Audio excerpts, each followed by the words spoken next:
In the shadowy halls of Blackwood Manor, a grandfather clock chimes midnight twice. Sir Reginald Hargrove lies dead, a dagger in his heart, his will rewritten to spark betrayal. Hercule Poirot unravels a web of lies, a hidden phonograph, a forged twin secret, a poisoned vial, and a scream staged to deceive. Was it the disinherited son, the scorned lover, or the loyal secretary with a buried past? As alibis crumble and a shocking family truth emerges, the clock's second chime hides a killer's twist one. Poirot must race to unmask before time runs out. Chapter 1. The Invitation to Blackwood Manor. The autumn mist clung to the platform of Thornby Station like a shroud, curling around the ankles of Hercule Poirot as he stepped from the 3:15 train from London. The air was sharp with the scent of damp leaves and coal smoke, and a faint breeze carried the distant bleat of sheep from the rolling hills beyond. Poirot adjusted the brim of his Homburg hat, ensuring it sat precisely atop his meticulously groomed head, and smoothed his immaculate moustache with a gloved finger. His patent leather shoes gleamed despite the journey, a testament to his unyielding standards of order and elegance. He carried a single, compact valise, for Poirot travelled light, trusting his little grey cells to supply what mere luggage could not. The invitation had arrived at his London flat 3 days prior, penned in the bold, decisive hand of Sir Reginald Hargrove, a retired industrialist whose steel empire had once powered half the railways of England. The letter was formal, yet tinged with urgency, requesting Poirot's presence at Blackwood Manor, a sprawling estate nestled in the heart of Shropshire. Sir Reginald spoke of a matter of utmost delicacy, hinting at family discord and a peculiar issue involving an antique clock, a family heirloom of reputedly flawless craftsmanship. "I fear a shadow hangs over my household," he had written, "and your reputation for unraveling the tangled threads of human motive precedes you." Poirot, ever drawn to puzzles that defied ordinary minds, had accepted without hesitation, though he noted the vagueness of the summons with a raised eyebrow. A clock, after all, was a precise instrument, and precision was a language Poirot understood intimately. The platform was nearly deserted, save for a porter wrestling with a crate of apples and a lone figure standing by a sleek black Daimler. The man was tall and lanky, his frame swallowed by a tweed overcoat that seemed a size too large. His face, pale and angular, bore the faint twitch of a nervous tic beneath his left eye, and his hands fidgeted with a cigarette he had not yet lit. As Poirot approached, the man straightened, forcing a smile that did little to mask his unease. "Monsieur Poirot, I'm Arthur Hargrove, Sir Reginald's son," he said, extending a hand that trembled slightly. "Father's most grateful you've come. The car's this way." Poirot inclined his head courteously, noting the man's agitation. "It is a pleasure. Monsieur Hargrove, your father's letter was most intriguing. I trust the journey to Blackwood Manor will afford us time to discuss the nature of this delicacy." Arthur's smile faltered, and he gestured toward the car. "Oh, father, we'll explain everything. It's complicated. Family matters, you know." His voice carried a brittleness, as though the words were rehearsed but poorly delivered. They settled into the Daimler, the engine purring softly as it wound through narrow lanes flanked by hedgerows and ancient oaks. The countryside unfolded in hues of amber and russet, the fields softened by the mist that refused to lift. Poirot, ever observant, studied Arthur from the corner of his eye. The young man gripped the steering wheel too tightly, his knuckles whitening, and his gaze darted to the rearview mirror as if expecting pursuit. Poirot made no comment, but filed the observation away, his mind already turning over the possibilities. A nervous son, a cryptic invitation, a clock of significance already. The threads of a mystery were forming. Blackwood Manor came into view as they crested a hill, its silhouette stark against the bruised sky. The house was a monument to Victorian grandeur, its red brick facade adorned with ivy that clung like a possessive lover. Tall chimneys pierced the heavens, and leaded windows glinted dully in the fading light. A gravel drive swept in a grand arc to the entrance, where a fountain stood as a silent sentinel. The manor exuded both opulence and decay, as though time had begun to erode its foundations while its concupiscence clung to past glories. Arthur parked the car and led Poirot through the heavy oak doors into a cavernous hall. The interior was no less imposing. A marble floor gleamed underfoot, and a sweeping staircase rose to a gallery lined with portraits, their subjects staring down with stern, unyielding gazes. A chandelier, its crystals dulled by dust, hung like a frozen cascade of light. The air was heavy with the scent of polished wood and old roses. And somewhere in the distance, a clock ticked with measured insistence. A butler, elderly and stooped, materialized to take Poirot's coat and valise. "Sir Reginald awaits you in the drawing room, sir," he intoned, his voice as creaky as the floorboards. Poirot followed Arthur through a series of corridors adorned with tapestries and hunting trophies, each step accompanied by the faint echo of their footfalls. The house seemed alive with whispers, as if its walls held secrets they were reluctant to share. The drawing room was a study in faded elegance, its walls papered in deep green, its furniture upholstered in velvet worn thin at the edges. A fire crackled in the hearth, casting flickering shadows across a room crowded with the Hargrove family and their intimates. Sir Reginald stood by the mantel, a commanding figure despite his age. His hair was silver, his posture rigid, and his eyes sharp and unyielding, fixed on Poirot with an intensity that suggested both hope and suspicion. "Monsieur Poirot," Sir Reginald said, stepping forward to clasp his hand. "Your presence does us great honor. I trust your journey was comfortable." "Most comfortable," Sir Reginald, Poirot replied, his voice smooth as polished glass. "Your home is magnificent, a testament to order and tradition. But I sense there is disorder beneath its surface, Nan." Sir Reginald's lips twitched, not quite a smile. "Perceptive, as expected. Come, let me introduce you to the household. We shall dine shortly, but first, the formalities." The introductions were a parade of personalities, each distinct, yet bound by the invisible threads of shared history. Lady Amelia Hargrove, Sir Reginald's wife, was a woman of striking beauty. Her auburn hair swept into an elegant chignon, her silk gown whispering of Parisian couture. Yet her smile was brittle, and her eyes darted to her husband with a mixture of deference and defiance. She greeted Poirot with a cool nod, her fingers toying with a pearl necklace as if seeking reassurance. Eliza Hargrove, the couple's daughter, was a contrast to her mother's restraint. Her dark curls framed a face alight with mischief, and her laugh rang out too loudly for the somber room. She was engaged to Victor Lang, a young man with the lean, hungry look of an artist.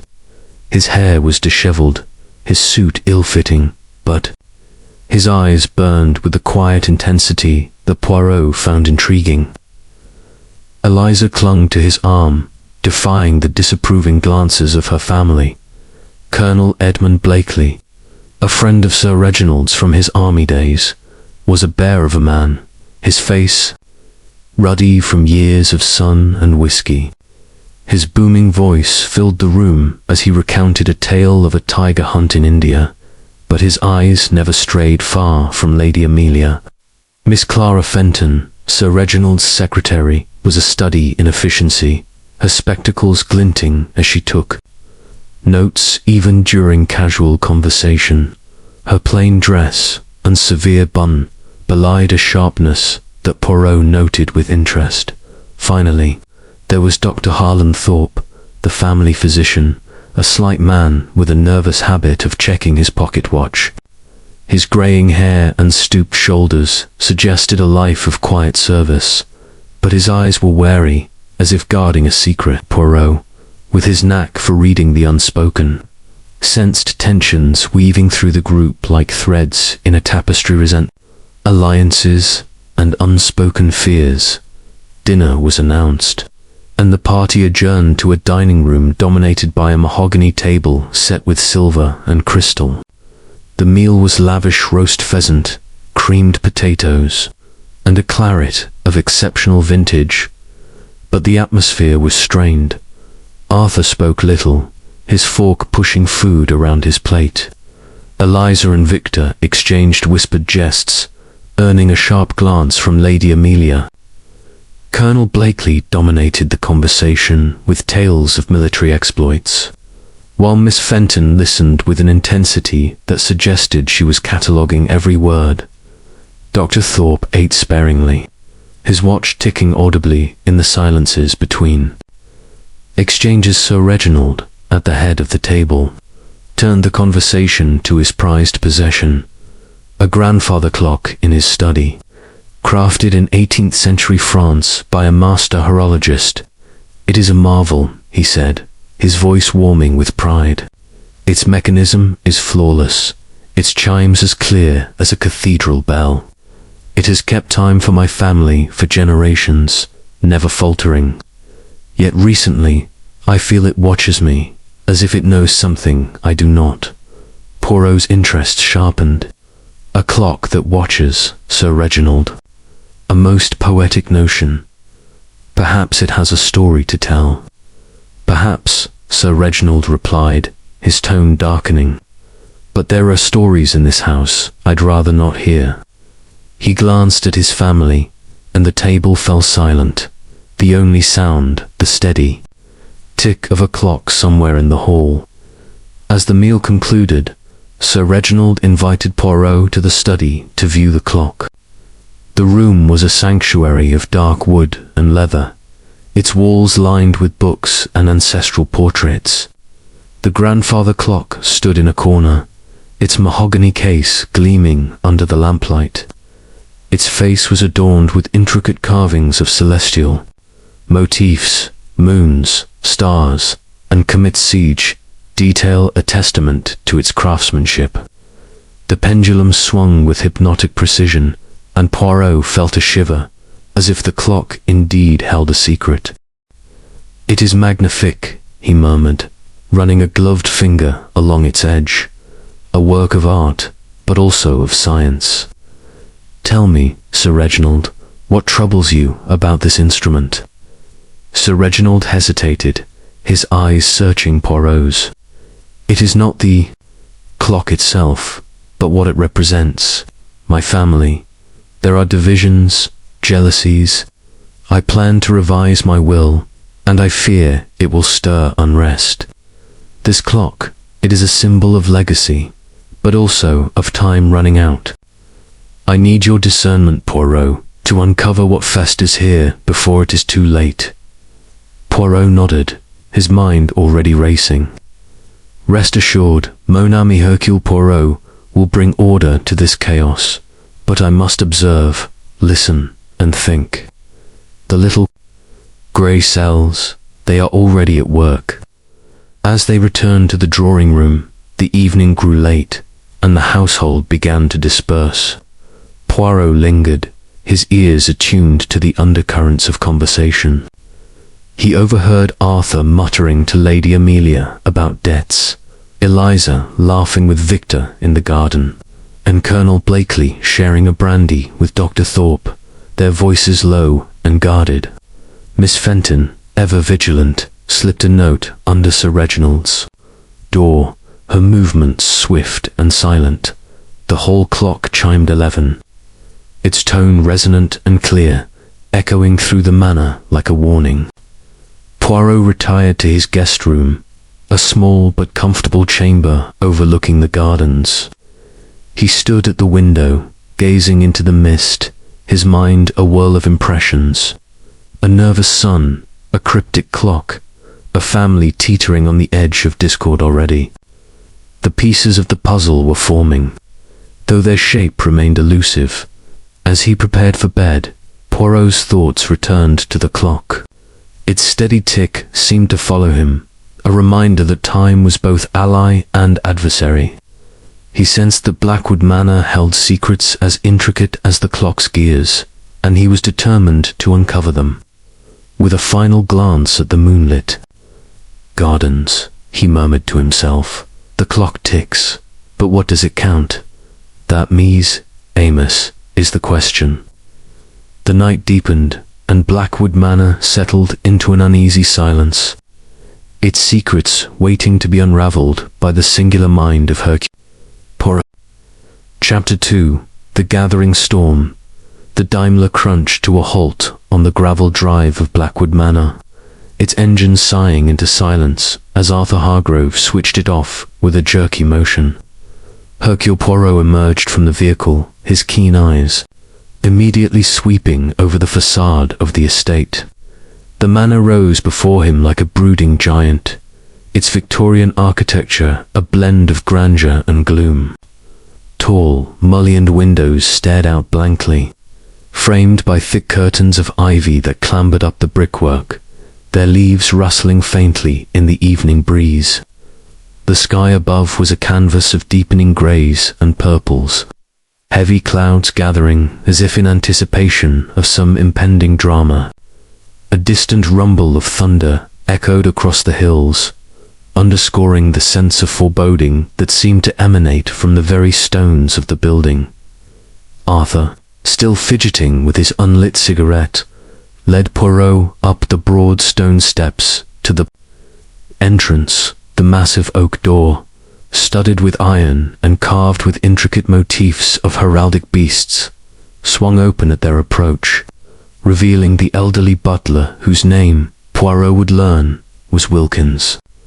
The man's face was a map of wrinkles, his eyes sunken but alert, and he bowed slightly as he took Poirot's valise. "Welcome to Blackwood Manor, sir," Wilkins intoned in a voice that carried the weight of decades of service. "Sir Reginald is expecting you in the drawing room." As they crossed the threshold into the vast hall, Poirot felt the chill of the interior air wrap around him like a cloak. The space was immense, with a high vaulted ceiling from which hung a chandelier of wrought iron and crystal, its lights casting elongated shadows on the marble floor below. Suits of armor stood sentinel along the walls, their visors closed as if guarding ancient secrets, and a grand staircase curved upward to the upper floors, its banister polished to a gleam that spoke of meticulous care. Portraits of Hargrove, ancestors lined the gallery above, their painted eyes following the visitors with an almost accusatory gaze. The air held a faint aroma of beeswax and lavender, mingled with the musty undertone of old books and faded tapestries. Arthur glanced nervously at Poirot, as if gauging his reaction to the manor's imposing atmosphere. "Father's study is through here, but he'll want to make introductions first," he said, his voice echoing slightly in the hall. Poirot nodded, his moustache twitching slightly as he absorbed every detail. Already, he sensed the undercurrents of tension that Sir Reginald's letter had hinted at, the kind of familial discord that often brewed in such isolated, opulent settings, where wealth amplified resentments rather than alleviating them. They proceeded through a set of double doors into the drawing room, a space that exuded a more intimate, if no less formal, elegance. The walls were panelled in dark oak, adorned with oil paintings of pastoral scenes that contrasted sharply with the stormy weather outside. A fire roared in the massive stone fireplace, its flames dancing and crackling, providing a welcome warmth. Against the encroaching dusk, heavy velvet drapes framed the windows, partially drawn to ward off the gathering gloom, and the room was furnished with deep armchairs and sofas upholstered in rich brocades. A low table bore a silver tray with decanters of sherry and brandy, their crystal facets catching the firelight. Sir Reginald Hargrove rose from his seat by the fire as they entered, his presence commanding the room. He was a man in his late 60s, tall and broad-shouldered, with a mane of silver hair and a face etched by years of decisive action in boardrooms and factories. His suit was impeccably tailored, his tie knotted with precision, but there was a weariness in his eyes that belied his robust frame. "Monsieur Poirot," he said, extending a firm hand, "your arrival is most timely. The weather turns foul, much like the mood in this house of late." Poirot shook his hand, noting the strength in the grip despite the subtle tremor. "Sir Reginald, it is I who am honored. Your letter piqued my curiosity, the mention of a clock in particular. One does not often receive summons involving such an innocent object, yet I suspect it is far from innocent in this affair." A faint smile crossed Sir Reginald's lips, though it did not reach his eyes. "All in good time, Poirot. First, allow me to present the members of my household. We are a small gathering, but as you'll see, not without our complexities." He gestured to the woman seated gracefully on a settee near the window. Lady Amelia Hargrove was the epitome of refined beauty. Her age perhaps mid-50s, softened by artful makeup and an aura of poised detachment. Her gown was of emerald silk, complementing her auburn hair, which was styled in soft waves pinned with a jeweled comb. She rose with fluid elegance, offering Poirot a slender hand adorned with rings that sparkled like distant stars. "Monsieur Poirot, your reputation precedes you. Reginald speaks highly of your deductive prowess." Poirot bowed over her hand, his eyes meeting hers. There was a coolness in her gaze, a veiled aloofness that suggested depths unspoken. "Madame, the pleasure is mine. A home such as this must hold many stories, and I am eager to hear them." Lady Amelia's lips curved in a polite smile, but she withdrew her hand quickly, resuming her seat with a rustle of silk. Next, Sir Reginald introduced his daughter, Eliza Hargrove, who lounged on a chaise longue with a book open on her lap, though Poirot doubted she had read a word. Eliza was in her early 20s, a vision of youthful vitality with cascading dark curls and eyes that sparkled with a mix of mischief and defiance. Her dress was modern, a flapper-style frock in crimson that clashed delightfully with the room's somber tones. She stood abruptly, extending her hand with enthusiasm. "Monsieur Poirot, I've read all about your cases, the one with the chocolate box was simply divine. Do tell me you'll solve whatever father's fretting about quickly. This place is dreadfully dull without a bit of excitement." Poirot chuckled softly, charmed by her candor. "Mademoiselle, excitement is often overrated, but I shall do my best to bring clarity. And who is this gentleman beside you?" Elisa turned to the young man at her side, her fiancé, Victor Lang. Victor was a striking figure, tall and lean, with tousled chestnut hair and features that spoke of artistic sensibility. High cheekbones, intense blue eyes, and a jaw set in quiet determination. His attire was less formal than the others, a tweed jacket over an open-collared shirt, hinting at his bohemian leanings. He shook Poirot's hand with a firm, calloused grip, the hands of a painter or sculptor. Victor Lang, at your service. Elise told me you're a wizard at puzzles. Hope you can make sense of the old man's worries. Sir Reginald cleared his throat, a subtle reprimand in the sound, but Victor merely grinned, The introductions continued with Colonel Edmund Blakely, a robust man in his 60s, his face weathered by campaigns and far-flung colonies. His mustache was bushy and white, his voice a booming baritone that filled the room as he pumped Poirot's hand. Poirot, I heard of you from Reggie here. Damned fine work you do. I was in the Boer War myself. Nothing like a good mystery to sharpen the wits, what? Poirot nodded respectfully, noting the Colonel's hearty manner masked a sharper intelligence, his eyes flicking occasionally to Lady Amelia with a warmth that went beyond friendship.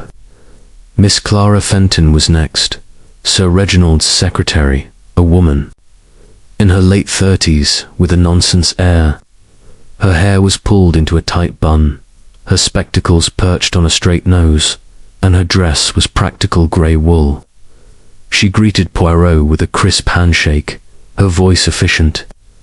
Monsieur Poirot, it's a privilege. Sir Reginald values your insight. I handle his correspondence and shall assist as needed.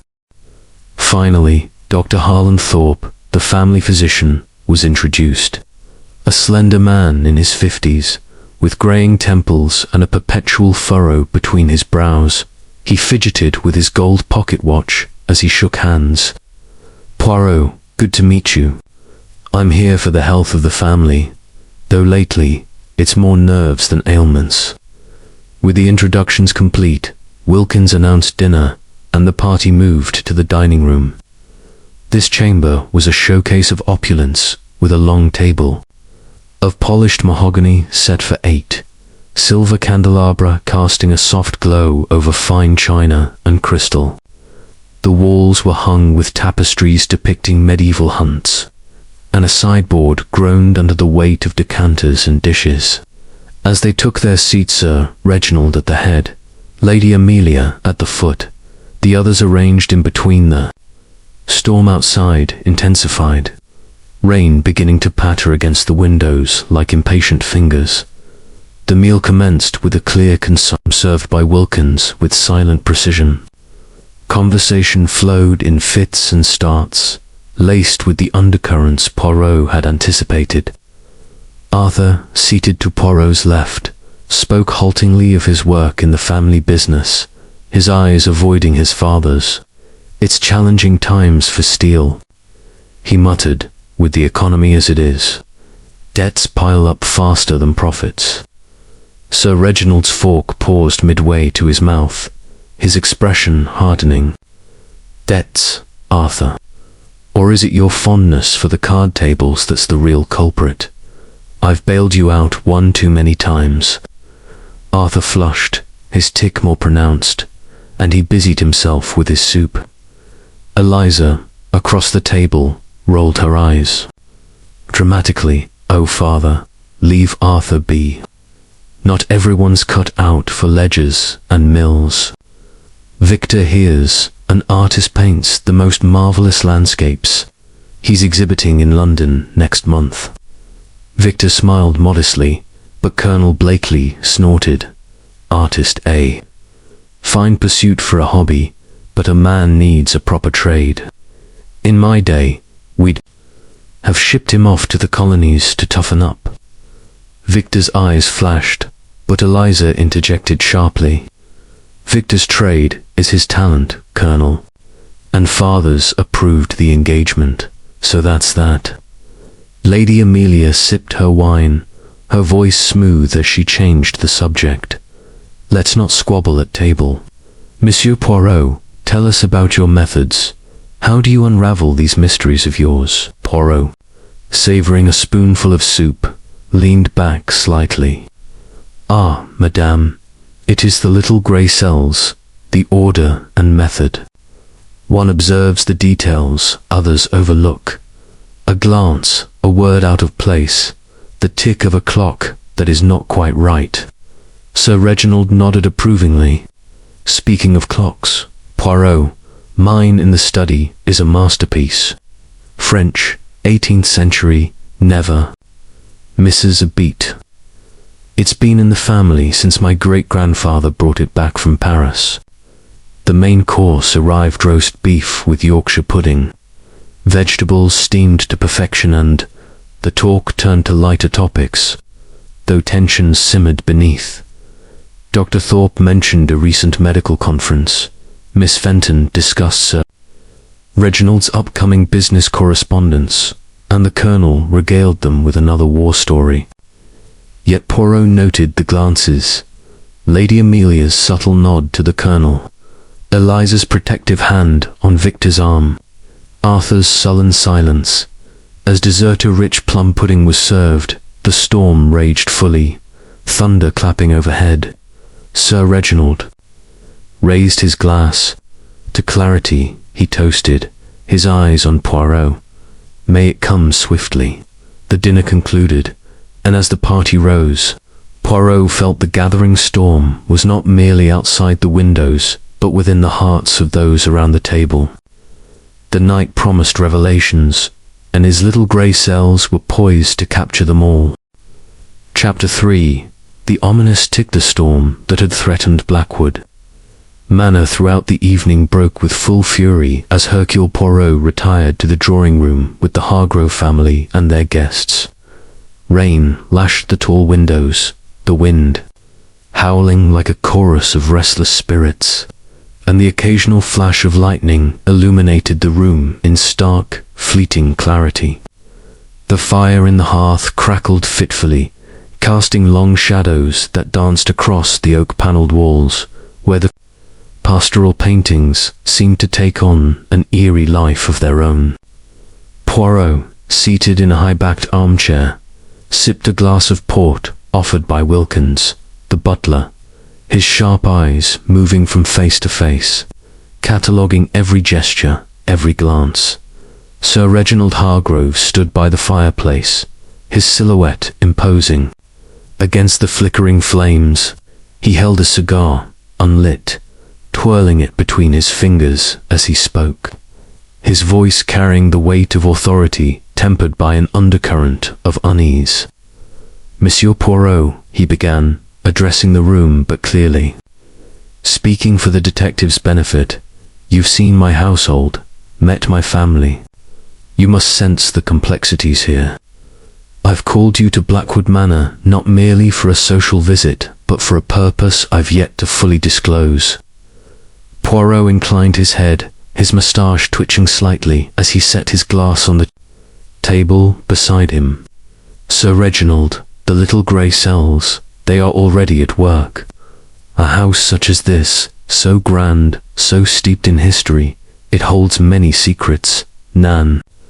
And you, I think, are troubled by one in particular. A murmur passed through the room, subtle but unmistakable. Lady Amelia, seated on a velvet settee, adjusted her pearl necklace with a delicate hand, her eyes narrowing slightly. Eliza Hargrove, lounging beside Victor Lang on a chaise, stifled a yawn but leaned forward, her curiosity piqued. Arthur Hargrove, standing near the window, turned abruptly, his cigarette still unlit, his nervous tick more pronounced in the firelight. Colonel Blakely, sprawled in an armchair with a brandy in hand, let out a gruff chuckle. Secrets, eh? Every old pile like this has nothing to get worked up over, Reggie. Sir Reginald's jaw tightened, but he ignored the Colonel's remark. Poirot, I'd like you to see something. Come to my study. The rest of you, please, make yourselves comfortable. This won't take long. Poirot rose with his characteristic precision, smoothing his waistcoat as he followed Sir Reginald through a side door into a corridor lined with ancestral portraits, their stern faces seeming to judge the passers-by. The air grew cooler as they moved deeper into the manor, the sound of the storm muffled by thick walls. The study, when they reached it, was a sanctuary of masculine elegance. A massive desk of polished walnut dominated the center, flanked by bookshelves, laden with leather-bound volumes. A single lamp cast a warm glow, illuminating a collection of curios, a jade figurine, a silver inkstand, a dagger with an ornate hilt mounted on the wall. But it was the grandfather clock in the corner that drew Poirot's immediate attention. The clock was a masterpiece of 18th century craftsmanship, its mahogany case gleaming with the patina of age. Its face was adorned with intricate carvings of celestial motifs, crescent moons, twinkling stars, and a comet arcing across the upper curve. The Roman numerals were etched in gold, and the pendulum swung with a hypnotic rhythm, its ticker steady. Heartbeat in the otherwise silent room. Poirot approached it, his gloved hands clasped behind his back, his eyes drinking in every detail. "Magnifique," he murmured, his voice reverent.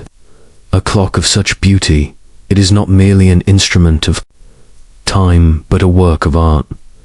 "French, you said, Sir Reginald." "Indeed," Sir Reginald replied, stepping closer.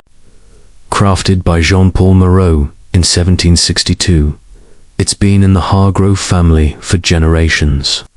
Brought from Paris by my great-grandfather. Its mechanism is flawless. Ever a second off, never a chime missed. It's the pride of Blackwood Manor."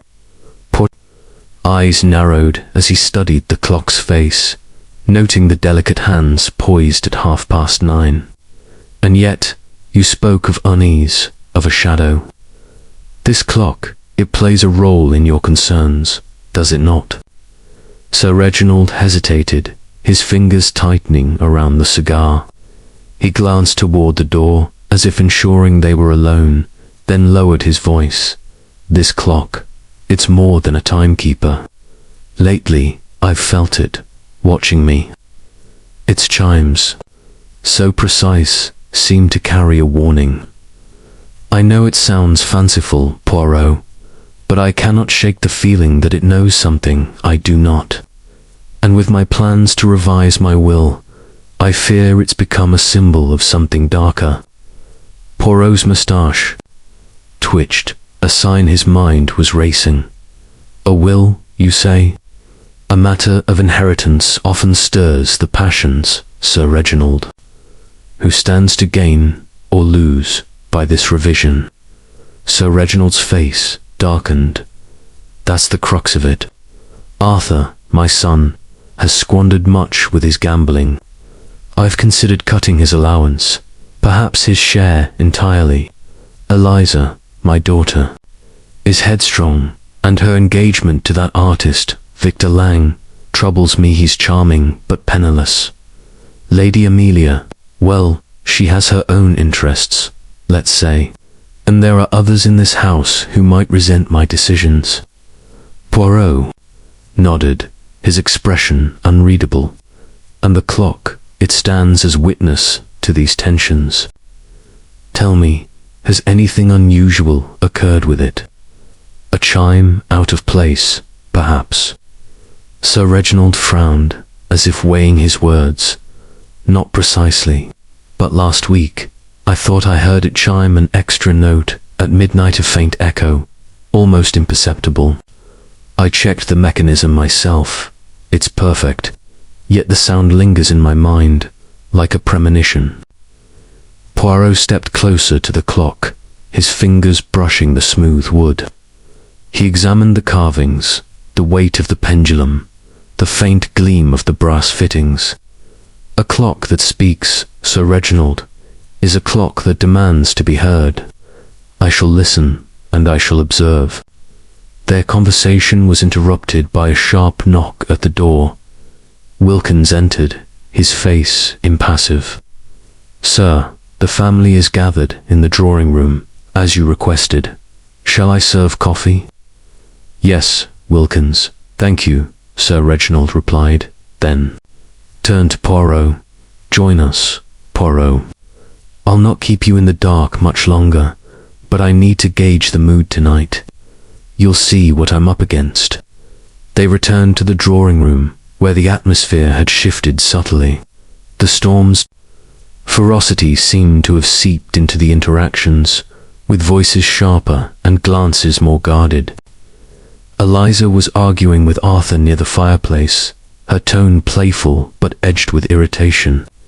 "Really, Arthur, you can't keep borrowing against Father's goodwill. Why not sell that awful motorbike of yours?" Arthur's face reddened, his tic twitching violently. "Mind your own business, Eliza. At least I'm not throwing myself at a starving artist with no prospects." Victor, standing nearby, stiffened but said nothing, his hand tightening around his glass. Lady Amelia intervened, her voice smooth as silk. "Children, please, we have a guest. Let's not air our grievances so publicly." Colonel Blakely, sprawled in his chair, laughed heartily. "Oh, let M squabble, Amelia. Keeps things lively. In my day, we settled disputes with a good boxing match." His eyes lingered on her, a warmth there that Poirot noted with interest. Miss Clara Fenton sat apart, her notebook open on her lap, her pen moving swiftly as she jotted down observations. Dr. Harlan Thorpe, meanwhile, checked his pocket watch for the third time since Poirot's return, his fingers restless. The room was a tableau of tensions, each person a piece in a puzzle. Poirot was beginning to assemble as coffee was served. Sir Reginald took the opportunity to steer the conversation. "I've been thinking of the future," he announced, his voice cutting through the chatter. "The Hargrove legacy must be secured, but not everyone in this room may find my decisions to their liking. I'm revising my will, and I expect objections." A silence fell, heavy as the storm outside. Arthur's cup clattered against its saucer. Eliza's eyes widened, darting to Victor.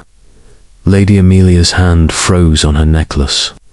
Colonel Blakely raised an eyebrow while Miss Fenton's pen paused mid-stroke. Dr. Thorpe's watch ticked louder in the quiet. A counterpoint to the distant thunder, Poirot leaned back, his hands folded neatly. "A will, Sir Reginald, is a document of trust, but also of power. It reveals the heart of a family. I wonder, what secrets does this heart hold?" The question hung in the air, unanswered, as the hall clock struck 10, its chime resonant and clear, echoing through the manor. But Poirot's mind was on the grandfather clock in the study. Its ominous tick, a reminder that time was not merely passing, it was building towards something inevitable. Chapter 4. Midnight Whispers. The storm had abated somewhat by the time the gathering in the drawing room dispersed, leaving behind a persistent drizzle that tapped against the windows of Blackwood Manor like impatient fingers seeking entry or cure. Poirot, having bid good night to Sir Reginald and the others with his customary politeness, ascended the grand staircase to his assigned guest room on the first floor. The corridor was dimly lit by sconces that cast elongated shadows on the wallpaper, patterned with faded fleurs-de-lis, and the floorboards creaked underfoot. A symphony of age and neglect that spoke volumes about the manor's venerable history. Poirot's room was at the end of the hall, a chamber of modest proportions, but furnished with an eye to comfort. A four-poster bed draped in heavy brocade curtains, a writing desk by the window overlooking the gardens, and a washstand with a porcelain basin gleaming in the lamplight. He closed the door behind him with a soft click, the sound echoing faintly in the silence that had descended upon the house. The air was cool, carrying the faint scent of lavender from the linens, mingled with the earthy aroma of rain-soaked soil wafting through a slightly ajar window.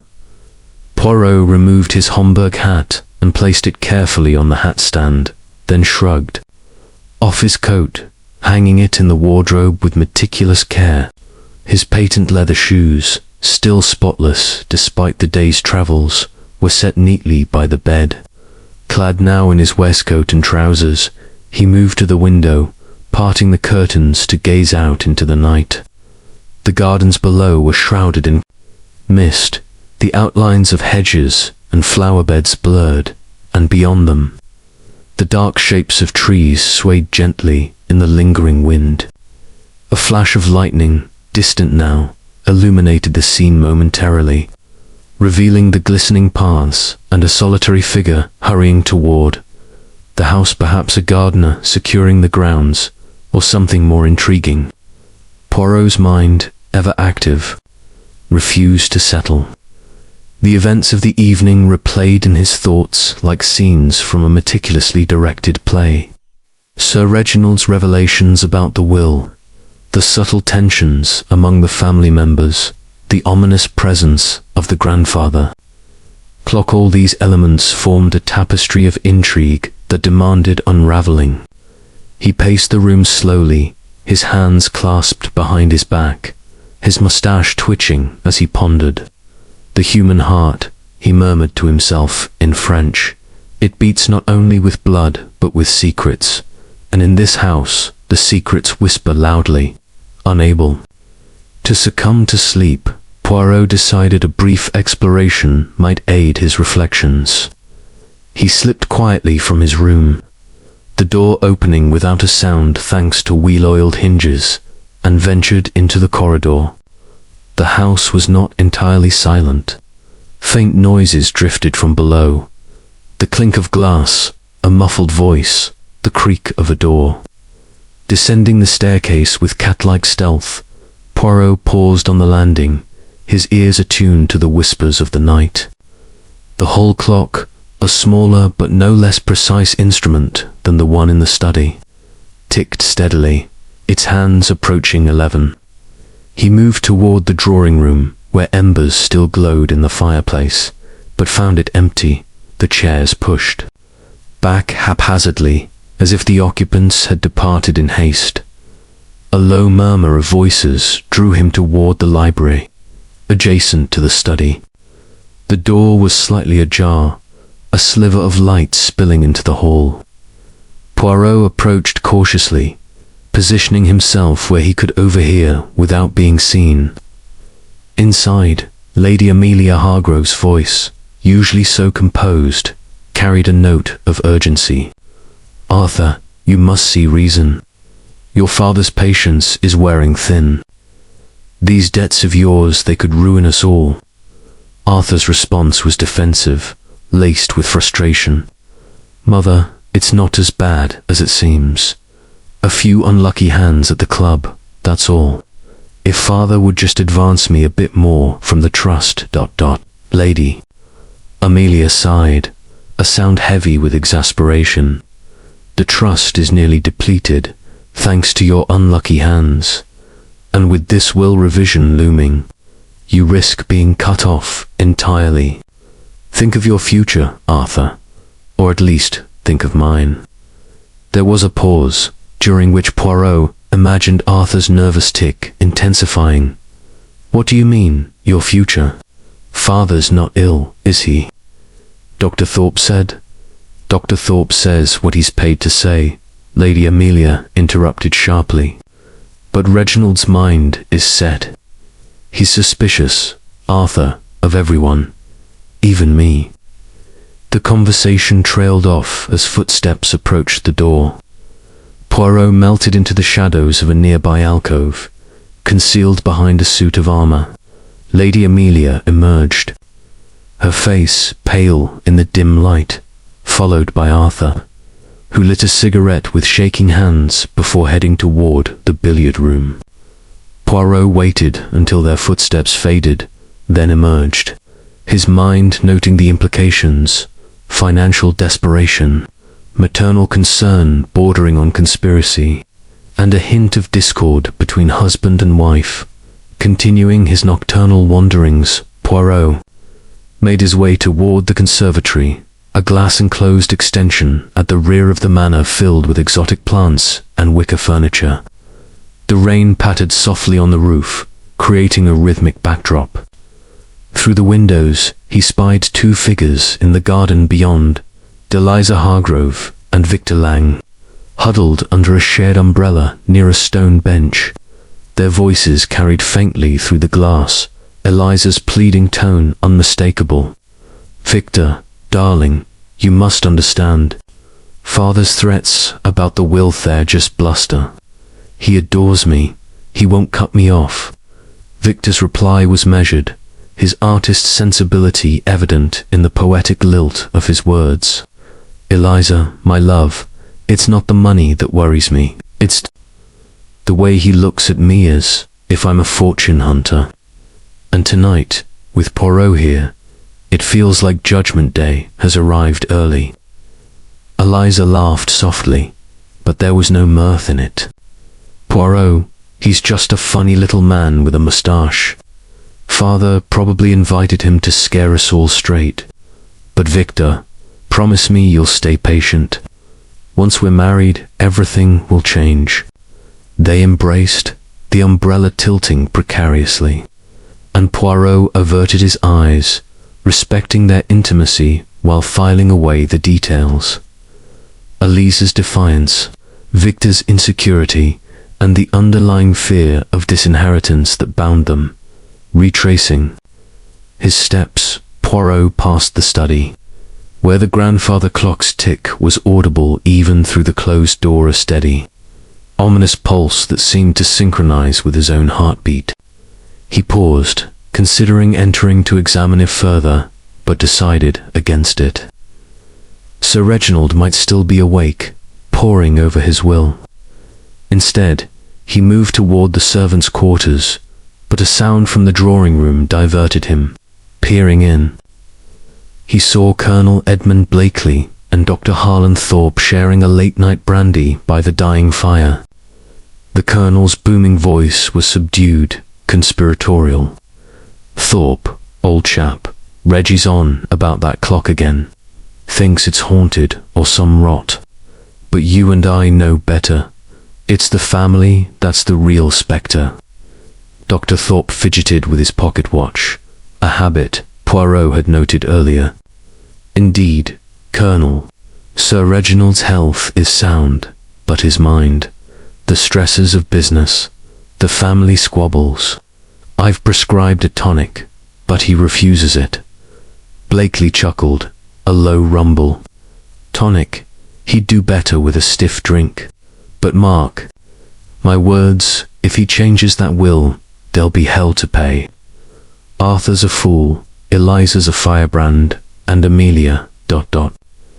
Well, she's got her own agenda." Thorpe nodded, his voice dropping. "And Miss Fenton, she's loyal, but I've seen her eyes on the safe in the study. Secrets there, no doubt." The conversation shifted to reminiscences of past campaigns, and Poirot withdrew, intrigued by the alliance between the boisterous colonel and the reticent doctor. Loyalties in this house, it seemed, were as fluid as the mist outside. As he ascended the stairs once more, Poirot caught sight of Miss Clara Fenton, the secretary, moving stealthily along the upper corridor. She carried a folded note, which she slipped under Sir Reginald's bedroom door with practiced efficiency. Her spectacles glinted in the sconce light, and her expression was one of determination mixed with anxiety. She paused, as if listening for a response, then hurried away to her own room. Poirot, hidden in the shadows, pondered this act, a late-night missive, perhaps innocuous correspondence, or something more clandestine. Returning to his room, Poirot settled into an armchair by the window, his mind a whirlwind of observations. The house had revealed fragments of its secrets through these midnight whispers, each conversation a thread in the web of motives and alliances. Lady Amelia's concern for Arthur masked deeper fears. Eliza and Victor's romance was shadowed by financial uncertainty. The Colonel and Doctor shared confidences that hinted at insider knowledge, and Miss Fenton's note suggested hidden communications. The hall clock began to chime 11, its tones clear and resonant, carrying through the manor like a call to reflection. 1.2 up to 11, each strike a punctuation in the nights. Narrative. Poirot listened, his little grey cells aligning the pieces. The grandfather clock in the study would chime next, at midnight, and he wondered if its voice would carry the same clarity or reveal the anomaly Sir Reginald had described us. The final chime faded. Poirot rose, extinguishing the lamp. He lay on the bed, fully clothed, his eyes open in the darkness. Sleep would come eventually, but for now, his mind raced with possibilities, each whisper a clue, each shadow a suspect. Blackwood Manor slept uneasily, and Hercule Poirot was its watchful guardian. Chapter 5. The double-stroke. The rain had settled into a steady drizzle by the time Hercule Poirot lay in his guest room at Blackwood Manor, the curtains drawn back to reveal a night now softened by a silvery mist. The distant rumble of thunder had faded, leaving only the rhythmic patter of droplets against the windowpanes, a soothing counterpoint to the restless thoughts swirling in his mind. The whispers he had overheard, Lady Amelia's urgent pleas to Arthur, Eliza's reassurances to Victor, the conspiratorial murmurs of Colonel Blakely and Dr. Thorpe, and Miss Fenton's clandestine note had woven a tapestry of suspicion, each thread vibrant with hidden motives. Yet it was the grandfather clock in Sir Reginald's study, with its ominous tick and Sir Reginald's cryptic fears, that held Poirot's attention most firmly. He glanced at his pocket watch, its hands nearing midnight. The house was quiet now, save for the occasional creak of settling timbers. But Poirot's senses were alert, anticipating the chime that Sir Reginald had described with such unease.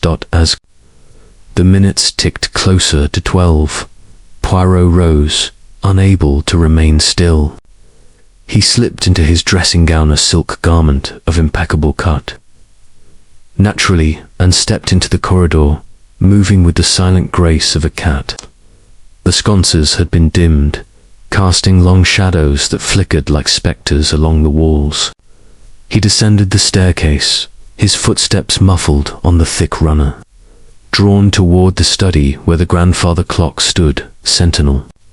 The hall clock, positioned near the foot of the stairs, began its midnight toll as he reached the lower landing. 1, 2, 3, its chimes resonant and precise, echoing through the silent manor. Poirot paused, counting each stroke, his mind attuned to the rhythm of time that governed Blackwood Manor.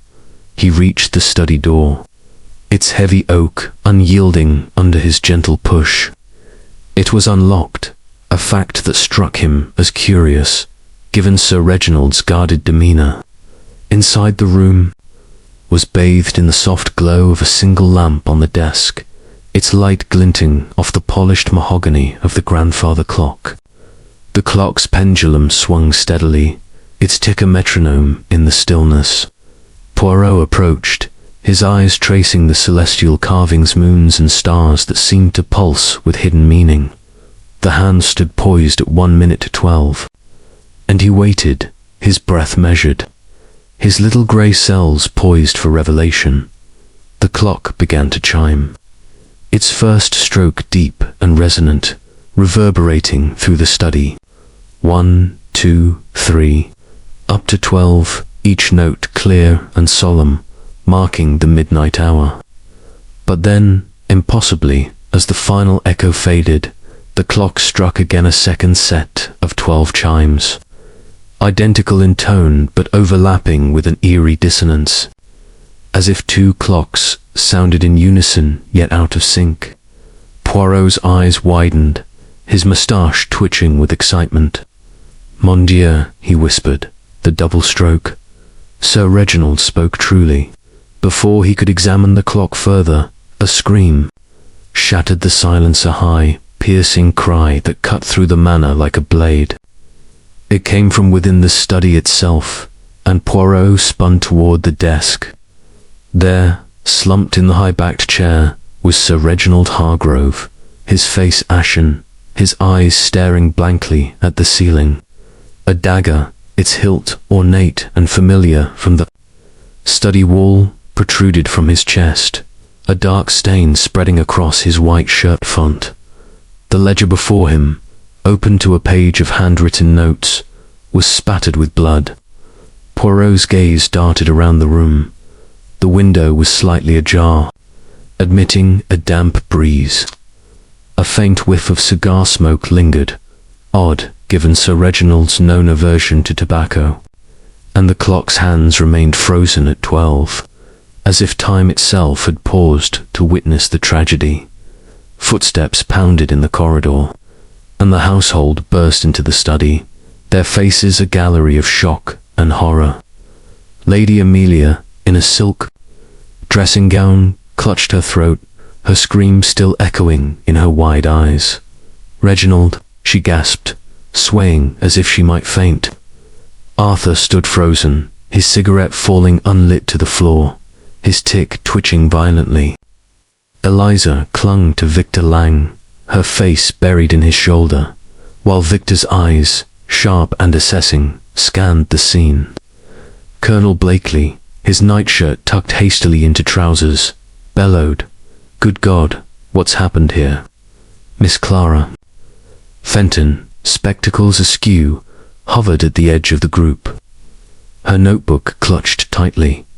Dr. Harlan Thorpe pushed forward, his medical instincts overriding his shock as he knelt beside the body, checking for a pulse that was clearly absent. Poirot raised a hand, his voice calm but commanding. "Ms. Amos, do not touch anything. This is a crime scene, and order must be preserved. Dr. Thorpe, confirm for us, if you please, that Sir Reginald is beyond aid." Thorpe, his fingers trembling as he withdrew them from Sir Reginald's wrist, nodded grimly. "He's gone. The wound is fatal straight to the heart, I'd say." Lady Amelia let out a sob, supported by Colonel Blakely, who patted her shoulder awkwardly. Eliza's voice, muffled against Victor's chest, broke through. Who could do this? Father was just here, talking about that wretched clock. Poirot's eyes moved methodically over the scene, his mind cataloguing details. The dagger, a family heirloom. The ledger, its pages revealing a draft of the new will. The open window, suggesting a possible escape route. And the cigar smoke, a clue that pointed to someone other than the victim. He approached the desk, careful not to disturb the evidence, and noted the will's contents. Arthur was to be disinherited, save for a modest annuity. Eliza was named primary heir, with a substantial trust. Miss Fenton was to receive a generous bequest for her years of service. A folded note, partially obscured by the ledger, caught his eye, bearing the cryptic words, "The second 12 reveals the truth." Wilkins, Poirot, called to the butler, who stood pale and rigid by the door, "Send for the police at once. Inspector Japp of Scotland Yard, if he is available, would be most suitable, and ensure no one leaves the manor until they arrive." Wilkins nodded and hurried off, his footsteps echoing in the hall. Poirot turned to the assembled group, his expression grave yet composed. "Madame et messieurs, a tragedy has occurred, but Hercule Poirot will bring light to this darkness. I must ask each of you where you were when the clock struck 12 both times." The question elicited a ripple of confusion. Both times Arthur stammered, his voice hoarse. "What do you mean, the clock?" Poirot said, gesturing to the grandfather. "Clock. It struck 12 twice tonight, a most unusual occurrence." I heard it, and I suspect others did as well. Now, your movements, if you please." Arthur cleared his throat, his eyes darting nervously. "I was in the billiard room, alone, practicing. Shots, I heard the first chime, but didn't notice anything odd.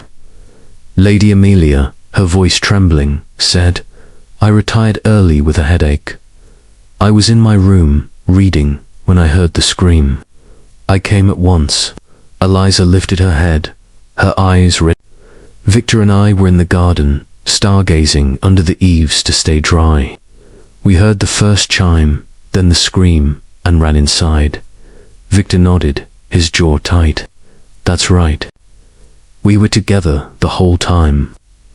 Colonel Blakely rubbed his chin. "I was outside, having a cigar on the terrace. Heard the chimes, thought it was just the storm playing tricks. Then the scream brought me running." Miss Fenton adjusted her spectacles, her voice steady despite her pallor. "I was in my room, typing correspondence for Sir Reginald. I heard the chimes, then the scream, and came down immediately. Dr. Thorpe, still kneeling by the body, stood slowly, his watch ticking audibly. Was reading in my room, medical journals. The chimes were loud, but I didn't think much of it until the scream." Poirot nodded, his eyes narrowing as he studied each face. "Very well. The police will verify these accounts. For now, I ask that you return to your rooms and disturb nothing. The truth, it lies in the details, and I shall find it." As the group dispersed, their murmurs of shock and fear trailing behind them, Poirot remained in the study, his gaze returning to the clock. Its hands stood still at 12, its tick silent now, as if it had exhausted its message. The double stroke, he mused, was no accident. It was a signal, a deliberate act to mark the moment of murder or to obscure it. He knelt by the desk, examining the note again. The second 12 reveals the truth. A clue, perhaps, or a taunt.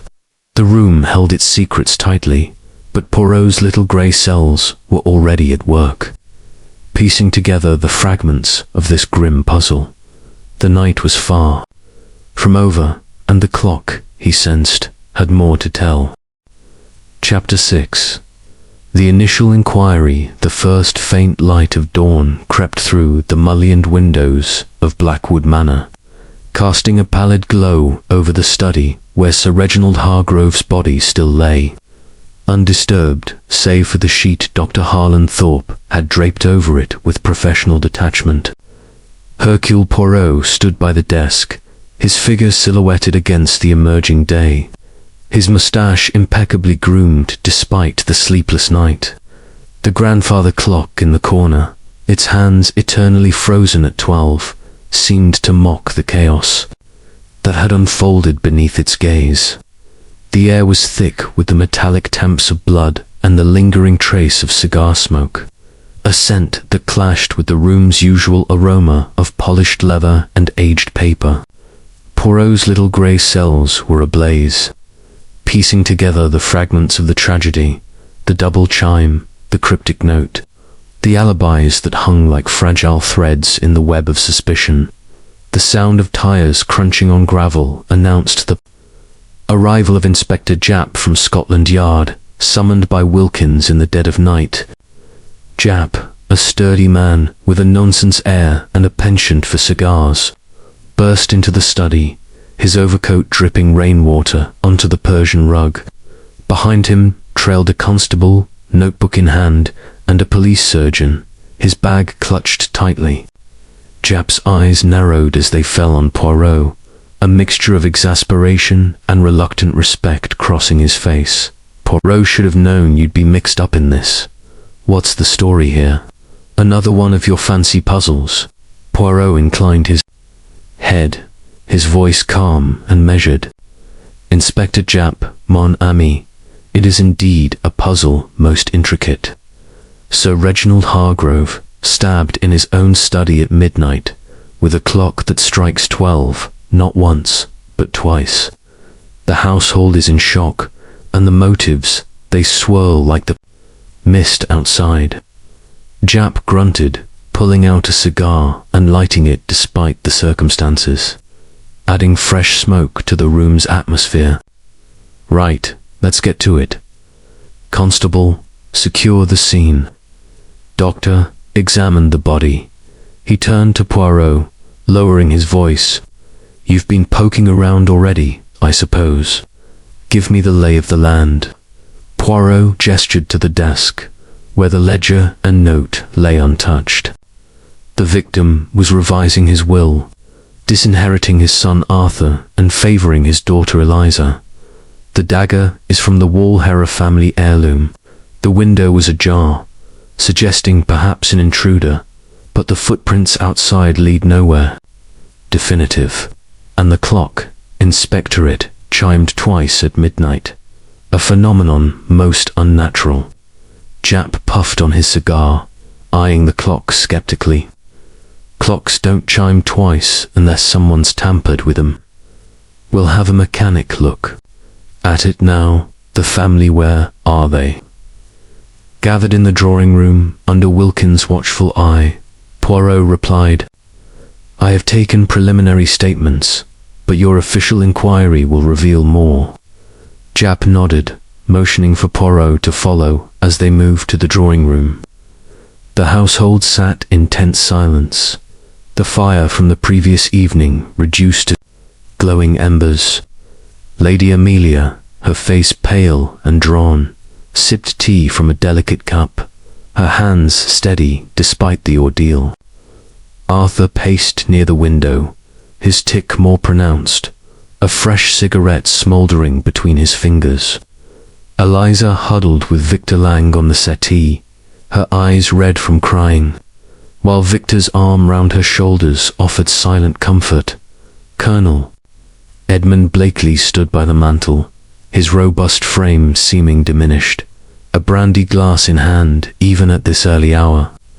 Miss Clara Fenton sat primly, her notebook open but unused, her spectacles reflecting the dim light. Dr. Thorpe fidgeted. With his watch, his medical bag at his feet, Jap cleared his throat, commanding attention. I'm Inspector Jap of Scotland Yard. This is a murder investigation, and I'll need statements from each of you. We'll do this one at a time in the library. Poirot here will assist against my better judgment. The inquiries began with Lady Amelia, who entered the library with composed grace, seating herself opposite Jap at a small table. Poirot stood by the bookshelves, observing silently. Lady Hargrove, Jap began, tell me about last night. Where were you when your husband was killed? Lady Amelia's voice was steady, her eyes meeting Jap's without flinching. I retired early, Inspector, around 10 o'clock, with a headache. I was in my room, reading a novel, The Moonstone, if it matters. I heard the clock chime midnight.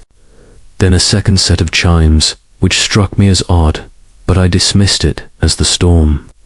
Then came the scream my own, when I discovered Reginald's body. I had gone downstairs for a glass of water and looked into the study. Jap leaned forward. You screamed, but Poirot was first on the scene. How did you get there so quickly? She hesitated, her fingers twisting her necklace. I was already descending the stairs when I heard the second chime. The headache kept me awake. Poirot interjected softly. Madame, your husband mentioned revising the will. Were you aware of its contents? Lady Amelia's gaze flickered. Reginald discussed it vaguely. He was disappointed in Arthur, concerned about Eliza's choice of husband. I advised moderation, but he was stubborn. Next was Arthur Hargrove, who slumped into the chair, his nervousness palpable. I was in the billiard room, Inspector, alone, practicing my game mime. Not very good, you see. Heard the first chime, then the second, thought it was an echo or something. Then Mother's scream brought me running. Jap's eyes narrowed. Your father was cutting you out of the will. That's motive, son. Arthur flushed, his tick jerking. Motive. I loved my father, despite our differences. Gambling debts, yes, but I'd never kill him. Poirot twirled his mustache. Monsieur Arthur, the cigar smoke in the study your brand, perhaps. Arthur shook his head vehemently. I smoke, but not in the study. Father hated it. I was outside earlier, but not then. Eliza Hargrove followed her defiance, masking grief. Victor and I were in the garden, stargazing. The rain had stopped, and we needed air. We heard the chimes both set sound the scream. We rushed in together. Jap noted her engagement ring. Your father approved of Mr. Lang. Eliza's chin lifted. Not entirely, but he was coming around. The will favored me, but I'd trade it all. To have father back. Victor Lang corroborated her account, his artist's eyes steady. We were inseparable all evening. I have no motive, Sir Reginald was warming to me. Colonel Blakely boomed his statement, his voice filling the library. Outside on the terrace, having a smoke. Heard the chimes, thought nothing of it. Scream brought me in. Reggie was a good man. We'd been friends since the war, Poirot noted. The cigar but outside kernel-lit matches the smoke in the study. Blakely shrugged. Mine, from earlier. I didn't enter the study. Miss Fenton was precise, her voice efficient. In my room, typing letters for Sir Reginald. Heard the chimes, then the scream. I came down at once. Jap pressed. The will mentioned a bequest to you. Grateful, were you? She adjusted her spectacles. Grateful, yes, but I earned it through loyal service. Sir Reginald trusted me. Dr. Thorpe concluded the round, his watch ticking as he spoke. Reading in my room. The chimes were peculiar, but I ignored them until the scream. Poirot asked, Doctor, your watch, it runs fast. None. 5 minutes perhaps. Thorpe blinked. A habit from my practice. Days to be early for patients. As the inquiries ended, Jap conferred with Poirot in the hall. Alibis are shaky, all tied. To that clock, we'll check the mechanism. Motives, aplenty money, resentment, secrets. Poirot nodded. The double stroke, Inspector, it is the key. Not an accident, but a deception. And the note, the second 12, reveals the truth. We must listen to what the clock says. The morning war on the manor, a hive of police activity. Fingerprints were taken, the dagger examined, wiped clean but for traces of glove leather. The window's latch was forced, but from inside, suggesting staging. Poirot wandered the grounds, finding footprints leading to the shed, where a cigar butt lay discarded. Inside the manor, he tested acoustics. The double chime, no echo, but deliberate dot. In the drawing room, tensions mounted.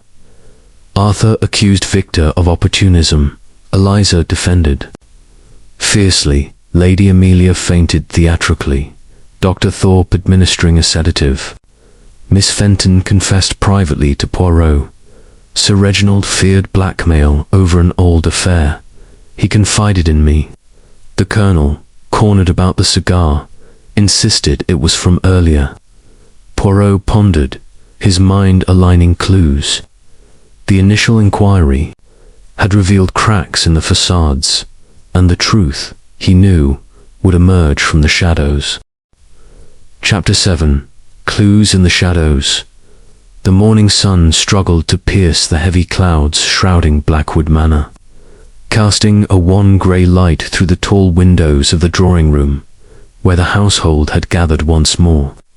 The air was thick, with the residue of last night's tragedy and the faint aroma of coffee, served by the ever-dutiful Wilkins, did little to dispel the pall of unease.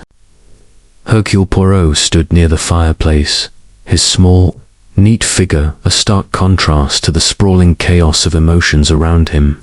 His hands were clasped behind his back, his eyes moving from face to face, each a study in suppressed tension. The murder of Sir Reginald Hargrove had cracked the veneer of civility, and the clues scattered like shadows in a storm were beginning to take shape in Poirot's meticulous mind.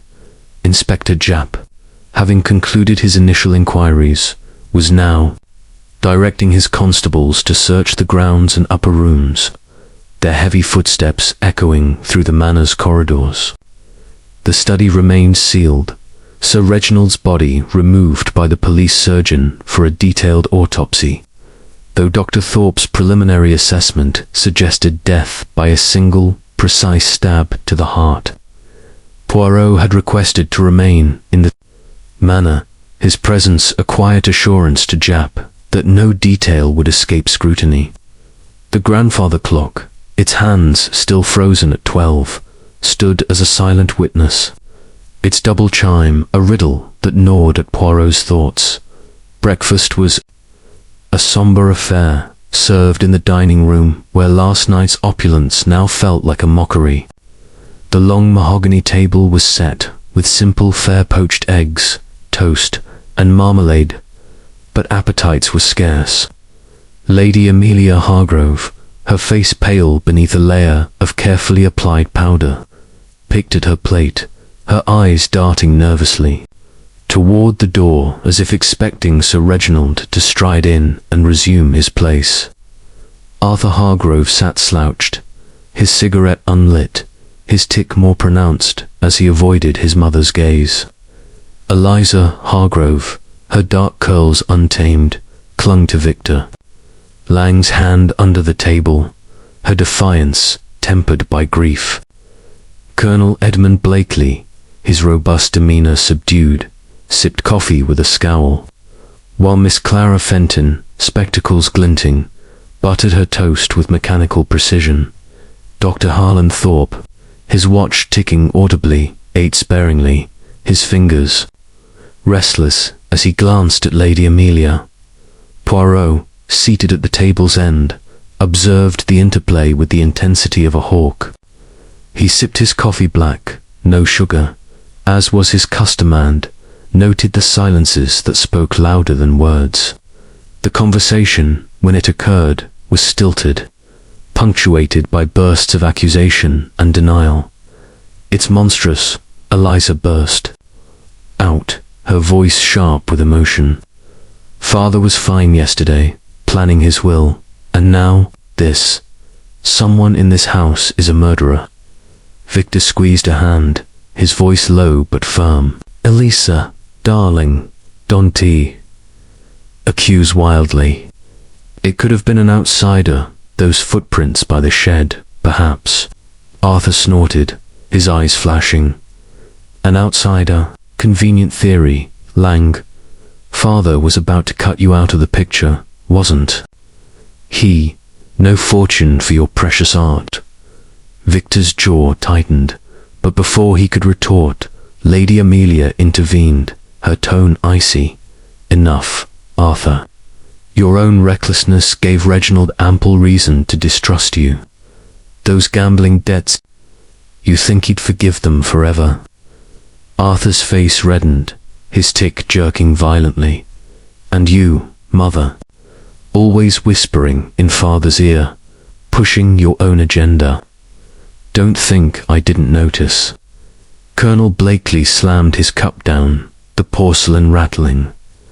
"Now, see here. This squabbling won't bring Reggie back. Let the police and Poirot their work. Accusations without proof are just hot air." Poirot raised a hand, his voice cutting through the tension like a blade. "Mies Amos, the truth lies not in shouting but in the quiet details. Let us proceed with order. Inspector Japp searches the grounds, but I, Hercule Poirot, search the heart of this house. If you permit, I shall examine the study once more." The group fell silent, their eyes on Poirot, some wary, others resigned. He rose, excusing himself, and made his way to the study, now guarded by a constable who stepped aside at Japp's nod. The room was as they had left it, save for the absence of Sir Reginald's body. The ledger remained open on the desk, its blood-stained pages detailing the new will. Arthur disinherited, save for a pittance. Eliza, the primary heir, Miss Fenton granted a substantial sum for her loyalty. The cryptic note, the second 12 reveals the truth, lay beside it. Its ink undisturbed by the night's chaos. Poirot approached the daggers mounting on the wall. Its empty space a mute accusation. The blade, now in police custody, had been wiped clean, but traces of glove leather suggested a careful hand. He turned to the window, its latch still forced from within, the sill damp from the night's rain. Outside, the footprints Japp's men were examining led to the garden shed, where a cigar butt had been found Colonel Blakely's brand, though he claimed it was from earlier. Poirot knelt, inspecting the floor near the desk. A faint scuff mark, barely visible, suggested a struggle or hurried movement, and a single thread of dark wool clung to a chair leg to course for Sir Reginald's fine clothing. Moving to the grandfather clock, Poirot examined its mechanism with care, his gloved fingers tracing the gears visible through a small access panel. The clock was pristine, its weights balanced, its pendulum still. The double chime, he reasoned, could not be a mechanical fault. Moreau's craftsmanship was legendary, yet the anomaly persisted in his mind, a deliberate act to mark or mask the moment of murder. He closed the panel, his eyes lingering on the celestial carvings, wondering if they held a hidden significance. Leaving the study, Poirot ventured to the garden, the drizzle dampening his coat, but not his resolve. The shed, a modest structure of weathered wood, stood at the garden's edge, its door slightly ajar. Inside, he found gardening tools, a coil of rope, and a faint smell of tobacco. The cigar butt, now bagged by Japp's team, had been discarded. Near a spade, its ash preserved by the damp ground. Poirot's gaze swept the area, noting a faint indentation in the soil. A second set of footprints, smaller, perhaps a woman's, leading toward the house, but fading on the gravel path. Back. Inside, Poirot sought out Miss Fenton, finding her in the library sorting Sir Reginald's correspondence. Her efficiency was undimmed by the tragedy, but her hands trembled slightly as she organized papers. Mademoiselle Fenton, Poirot began, his tone gentle but probing. You mentioned Sir Reginald's fear of blackmail. What did he tell you? Precisely, she hesitated, adjusting her spectacles. He was vague, Monsieur Poirot. Late one evening, he confided that an old indiscretionary liaison, years ago, might come to light. He feared someone in the household knew and was using it against him. He didn't name names, but he was agitated. Poirot nodded, his mind filing the detail alongside the note under Sir Reginald's door. And this note you slipped beneath. His door last night, what was its purpose? Miss Fenton's cheeks flushed. A reminder of a meeting with his solicitor tomorrow, today, I mean. It was routine, but he insisted on discretion. Their conversation was interrupted by a commotion. In the hall, Lady Amelia had fainted dramatically, collapsing into Colonel Blakely's arms as Dr. Thorpe rushed to her side with a vial of smelling salts. She's overwrought, Thorpe murmured, administering a sedative from his bag. Poirot watched closely, noting the doctor's deft movements and the faint, chemical scent of the sedative, a detail to pursue later. As the household dispersed, Poirot conferred with Japp in the hall.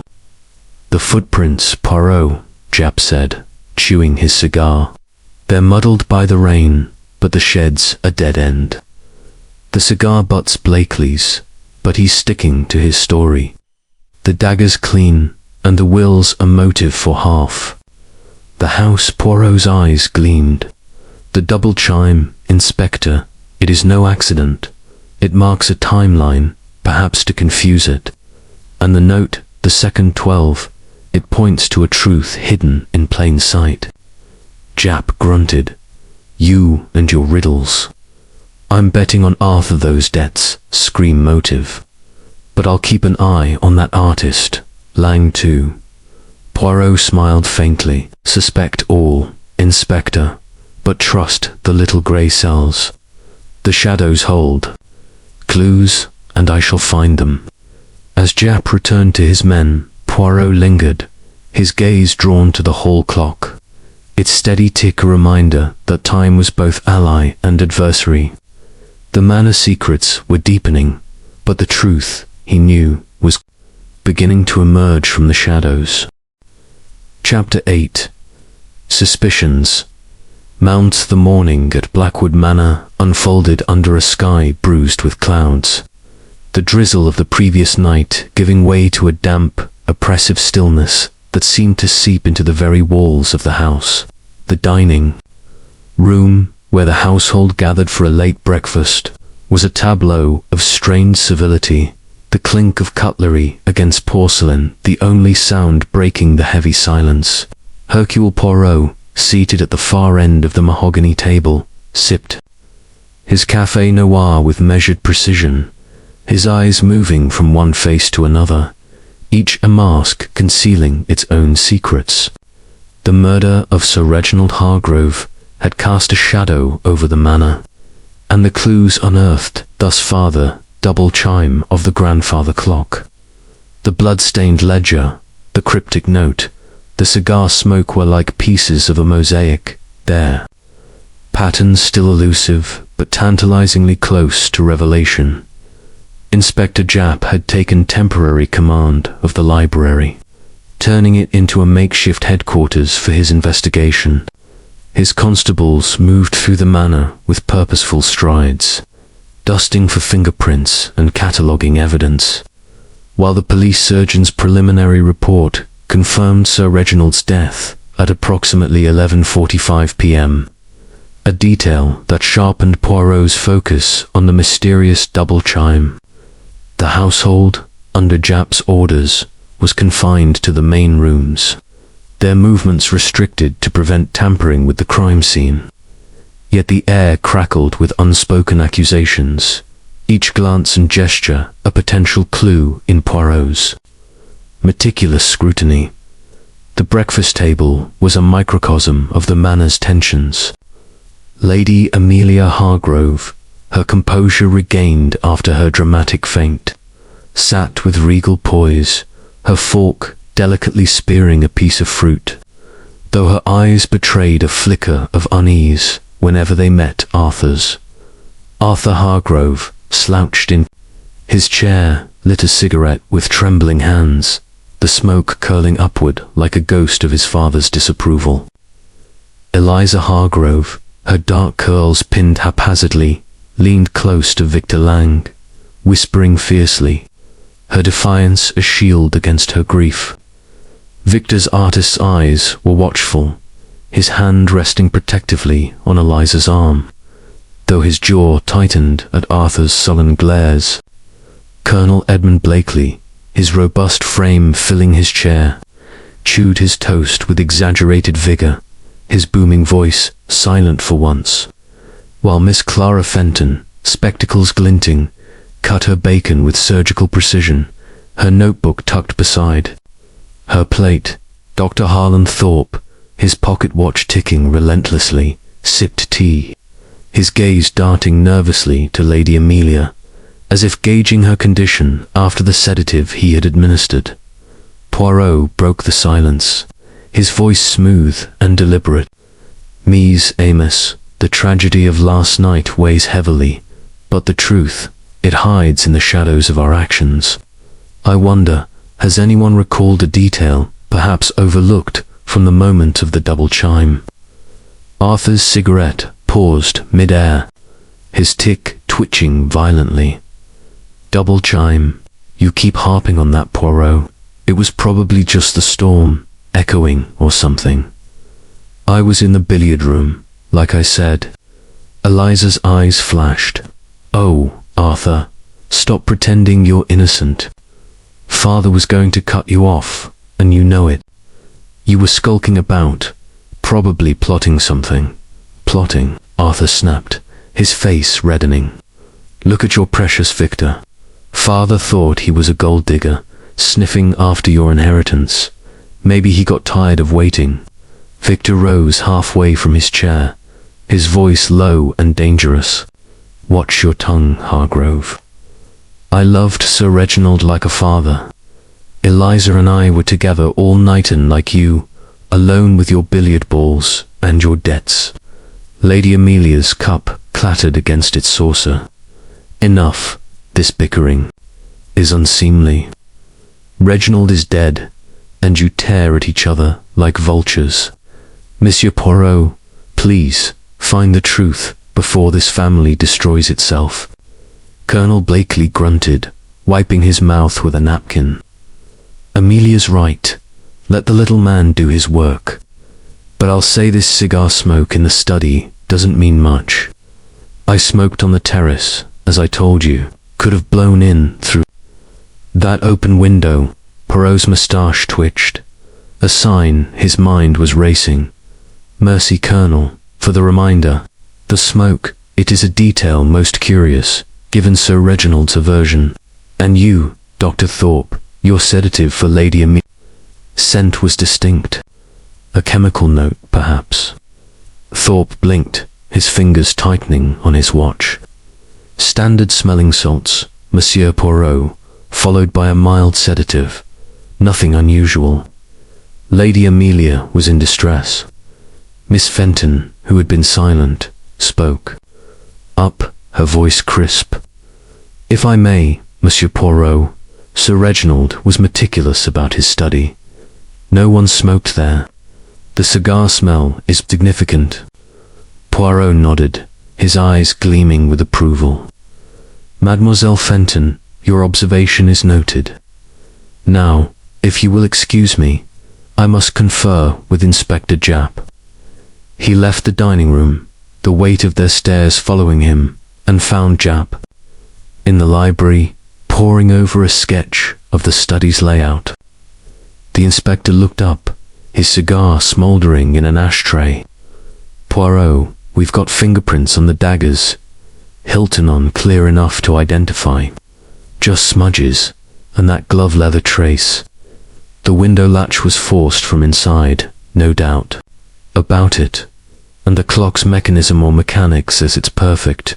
No way it could chime twice without tampering. Poirot's eyes narrowed.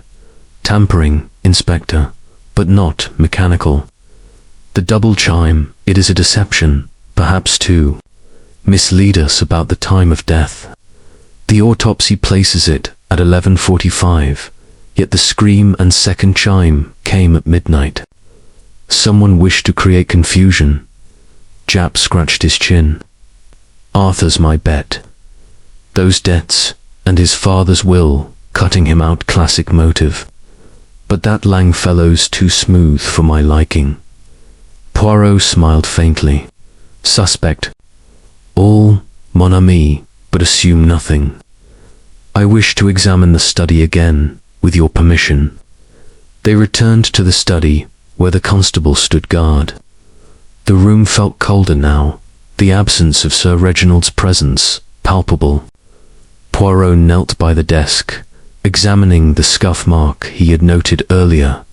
Faint arc, suggesting a foot had pivoted in haste.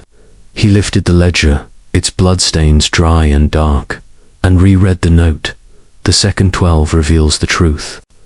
Turning to the window, he inspected the sill, finding a tiny fragment of mud, distinct from the garden soil, perhaps from a shoe. The cigar smoke, though fainter now, lingered in the air, a stubborn clue that pointed to Colonel Blakely, yet seemed too obvious. Moving to the grandfather clock, Poirot opened the access panel again, his gloved fingers probing the gears. He paused, his eyes catching a faint scratch on the inner casing, barely visible, a mark that suggested recent manipulation. "Inspector," he called softly, "this scratch, it is fresh. The clock has been touched, but not by mechanics." Hand, Jap peered over his shoulder. "You think someone rigged it for that double chime?" "Precisement," Poirot replied. "But the how and why, they remain hidden. We must search further." Their inspection was interrupted by a commotion in the hall. Wilkins appeared, his face pale. "Monsieur Poirot, Inspector, you're needed in the drawing room. Miss Fenton has found something." They hurried to the drawing room, where Miss Fenton stood, clutching a small object, a woman's glove, grey wool, stained with a faint smear of blood. "I found it in the garden, near the path to the shed," she said, her voice trembling but resolute. It was half buried in the leaves. Poirot took the glove, noting its fine weave, a match for Miss Fenton's practical attire.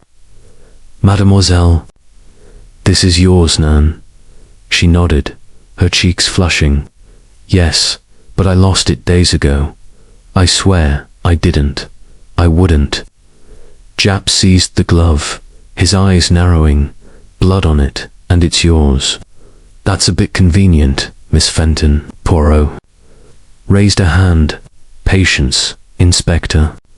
The glove, it is a clue, but not yet a condemnation. We must trace its journey."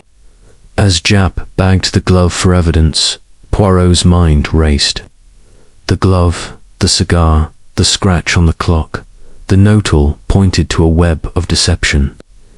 He approached Miss Fenton privately as the others dispersed, her eyes meeting his with a mix of fear and defiance. "Mademoiselle, you spoke of blackmail. Did Sir Reginald name his tormentor?" She hesitated, then whispered he suspected Colonel Blakely. Something about wartime dealings, money misappropriated, secrets buried, but he had no proof. Poirot nodded, filing the information away. The morning wore on, suspicions mounting, like the clouds outside. The manor's secrets were tightening their grip, but Poirot's little grey cells were relentless, poised to unravel the truth hidden in the shadows of Blackwood Manor. Chapter 9. The Hidden Mechanism. The air in Blackwood Manor grew heavier as the morning progressed. The damp chill of the previous night's storm lingering like an unwelcome guest.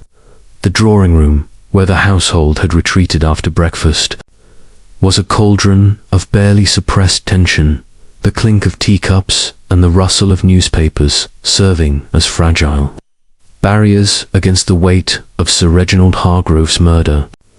Hercule Poirot, his small frame erect and his eyes sharp as ever, stood by the window, gazing out at the mist-shrouded gardens. The discovery of Miss Clara Fenton's blood-stained glove had sent ripples of suspicion through the manor, and the cryptic note, "The second 12, reveals the truth," echoed in his mind like a persistent chime. The grandfather clock, with its inexplicable double stroke at midnight, remained the fulcrum of this mystery, and Poirot was determined to uncover its secrets. Inspector Jap, his cigar smoke curling toward the ceiling, had set up a temporary command post in the library, where his constables catalogued evidence with methodical precision. The autopsy report, delivered by the police surgeon, confirmed Sir Reginald's death at 11:45 p.m., a fact that made the double chime at midnight all the more significant, deliberate act to obscure the timeline, Poirot surmised. The dagger, the forced window latch, the cigar butt, and now the glove formed a constellation of clues, each pointing to a different suspect, yet none aligning into a clear picture. Poirot's little grey cells buzzed with activity, piecing together the fragments with the precision of a watchmaker. In the drawing room, the household sat in uneasy clusters. Lady Amelia Hargrove, her composure a brittle facade, sipped tea with a hand that trembled slightly, her eyes avoiding Miss Fenton, who sat apart, her notebook closed and her spectacles fogged with anxiety. Arthur Hargrove paced near the fireplace, his cigarette ash falling unheeded onto the hearth, his nervous tick a constant twitch in the firelight. Eliza Hargrove and Victor Lang occupied a corner, their heads bent together in whispered conference, Eliza's defiance tempered by a protective arm around Victor's shoulders. Colonel Edmund Blakely, his usual bluster subdued, read a newspaper with exaggerated focus, while Dr. Harlan Thorpe, his watch ticking relentlessly, scribbled notes in a medical journal, his fingers restless. Poirot excused himself, his departure, unnoticed amid the strained atmosphere, and made his way to the study, where the constable on guard nodded him through. The room was as he had left it, the desk bearing the blood-stained ledger, the window still ajar, and the grandfather clock standing sentinel in the corner. Its mahogany case gleamed under the pale light filtering through the clouds, its celestial carvings, moons, stars, and comets seeming to pulse with hidden meaning. Poirot approached the clock, his gloved hands clasped behind his back, his eyes tracing every detail. The fresh scratch he had noted earlier, inside the access panel, suggested recent interference. But the gears appeared untouched, their craftsmanship flawless. He knelt, examining the base of the clock, his fingers probing the intricate carvings. A faint click rewarded his persistence, and a small panel, cleverly concealed among the star motifs, sprang open, revealing a hidden compartment no larger than a cigar box. Inside lay a phonograph record, its surface polished and unmarked, and a winding key of delicate brass. Poirot's mustache twitched with excitement. "Ah, the ingenuity," he exclaimed softly. "The double chime. It is no fault of the mechanism, but a performance most clever." He lifted the record carefully, noting its lightweight construction, designed for a miniature phonograph. The key suggested a mechanism within the clock itself, a secret augmentation to its legendary precision. Poirot closed the compartment, pocketing the key for further study, and turned to the desk, where the ledger and note awaited. The note, the second 12, reveals the truth, now seemed less cryptic, a hint at the clock's hidden voice. He hypothesized. The phonograph, triggered at midnight, had played a second set of chimes, creating the illusion of a double stroke to mislead the household about the time of death. To test his theory, Poirot sought out Japp in the library, where the inspector was reviewing fingerprint reports, none conclusive, all smudged. Inspector Poirot said, his voice low, "I have uncovered a marvel in the clock, a hidden compartment with a phonograph record. I believe it was set to mimic the chime, creating the double stroke we heard."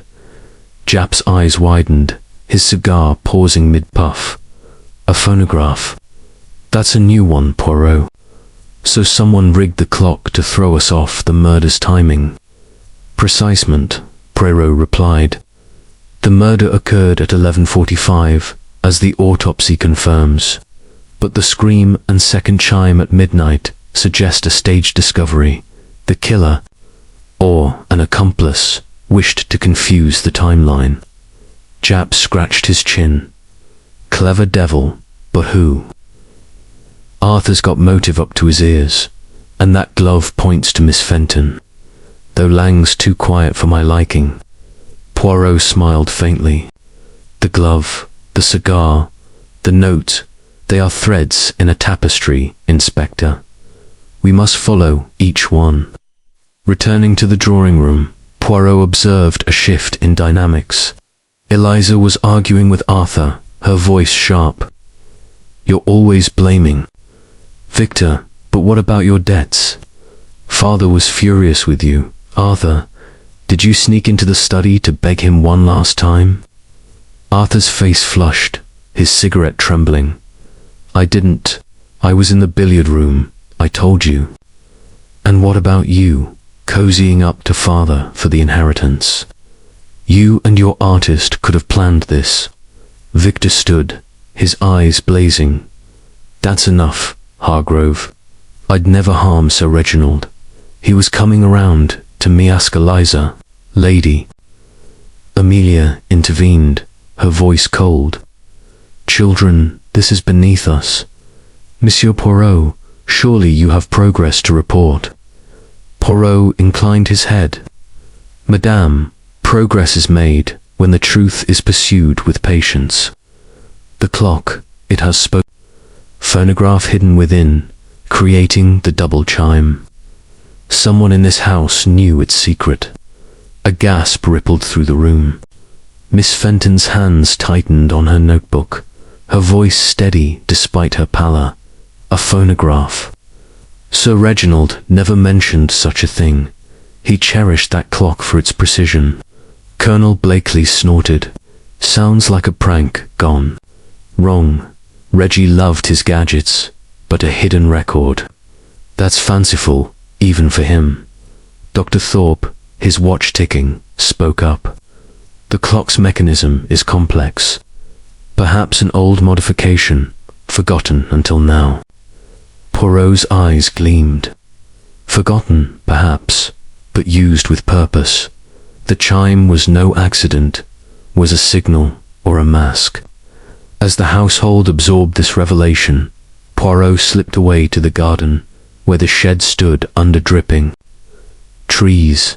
The smaller footprints he had noted earlier, possibly a woman's, were now muddied by police boots, but the cigar butt remained bagged as evidence. He re-entered the manor, seeking Miss Fenton, whom he found in the conservatory, sorting papers with a distracted air. "Mademoiselle Poirot," began, "the glove we found, it is yours. Yet you say it was lost days ago. Can you recall where?" She adjusted her spectacles, her voice trembling. I wore it walking in the garden last week.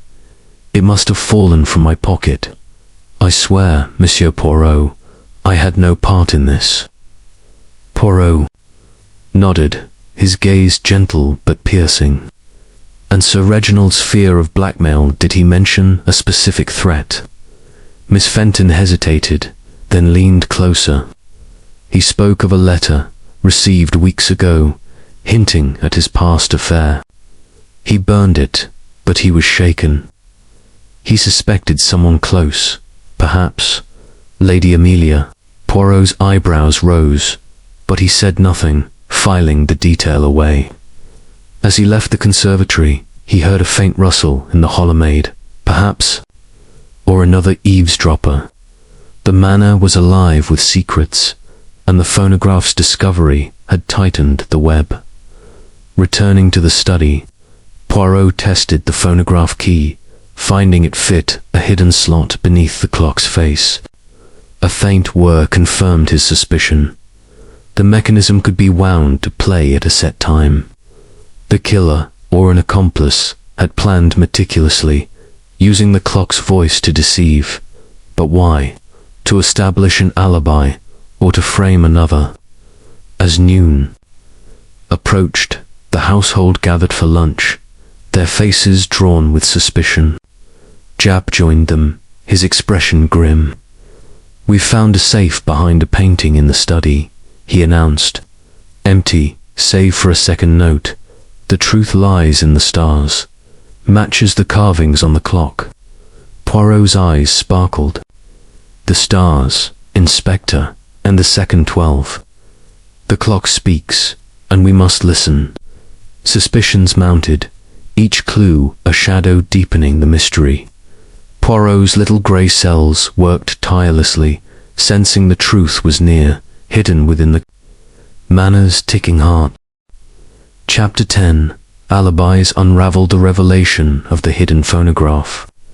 Mechanism within the grandfather clock had sent a fresh wave of unease rippling through Blackwood Manor, transforming the midday luncheon into a tense assembly where every glance carried the weight of accusation. The dining room, with its heavy tapestries and gleaming silver, felt more like a courtroom than a place of sustenance. The aroma of roast lamb and minted peas clashing incongruously with the atmosphere of suspicion. Hercule Poirot, seated once again at the table's periphery, observed the household with his characteristic acuity, his fork poised mid-air as he noted the subtle shifts in posture and expression. The double chime, now exposed as a deliberate ruse via the phonograph, had shifted the timeline of Sir Reginald Hargrove's murder to 11:45 p.m., unraveling the fragile alibis that had been woven around the midnight hour. The little grey cells in Poirot's mind hummed with activity, aligning clues like gears in a finely tuned mechanism. Inspector Japp, having joined the meal at Poirot's insistence, chewed thoughtfully on a slice of lamb, his cigar tucked away out of deference to the setting. His presence added an official gravity to the proceedings, his sharp eyes darting from one face to another as he absorbed the undercurrents. The household sat in uneasy positions, Lady Amelia Hargrove at the head, her knife slicing through the meat with precise, controlled movements, her face a mask of restrained emotion. Arthur Hargrove to her right, his plate barely touched, his fingers drumming a nervous rhythm on the tablecloth. Eliza Hargrove and Victor Lang side by side, their hands intertwined beneath the table, Eliza's eyes flashing with a mix of grief and defiance. Colonel Edmund Blakely, his appetite undiminished, helping himself to a second serving while his gaze lingered protectively on Lady Amelia. Miss Clara Fenton, her spectacles reflecting the candlelight, eating with mechanical efficiency, her notebook discreetly at her elbow, and Dr. Harlan Thorpe, his watch ticking audibly, pushing food around his plate as if it were a puzzle to be solved. Poirot set down his fork, his voice cutting through the silence like a well-honed blade. Mes amis, the clock has spoken its secret, the phonograph, a clever device to mimic the chime and confuse the hour of death. Sir Reginald met his end at 11:45, not midnight. Thus, the alibis, they must be re-examined. Where were each of you? At that precise moment, a murmur swept the table, faces paling as the implications sank in. Arthur Hargrove's drumming ceased abruptly, his tick jerking his eye in a spasm of anxiety. 11:45. But I was in the billiard room, as I said. Alone, yes, but who can prove otherwise? This changes nothing. Lady Amelia's knife paused, her voice steady but laced with strain. I was in my room, preparing for bed. The headache had eased slightly, and I was reading. No one can vouch for me, but surely you don't suspect. Eliza leaned forward, her curls tumbling loose. Victor and I were in the garden by then, but we stepped out around 11:30. We were together, stargazing, though with the clouds. It was more talking than gazing. But at 11:45 exactly, we were walking back, I think. Victor nodded, but his expression was guarded. Yes, together the whole time. But I did step away briefly to fetch Eliza's shawl from the conservatory. She was chilly. It was only a minute or two. Eliza's eyes widened, a flicker of surprise crossing her face. Victor, you didn't mention that before. But yes, he was back quickly. It means nothing. Poirot's moustache twitched, noting the discrepancy, a crack in their united front. Colonel Blakely cleared his throat, his voice gruff. I was on the terrace, finishing my cigar, at 11:45. Still out there, I suppose.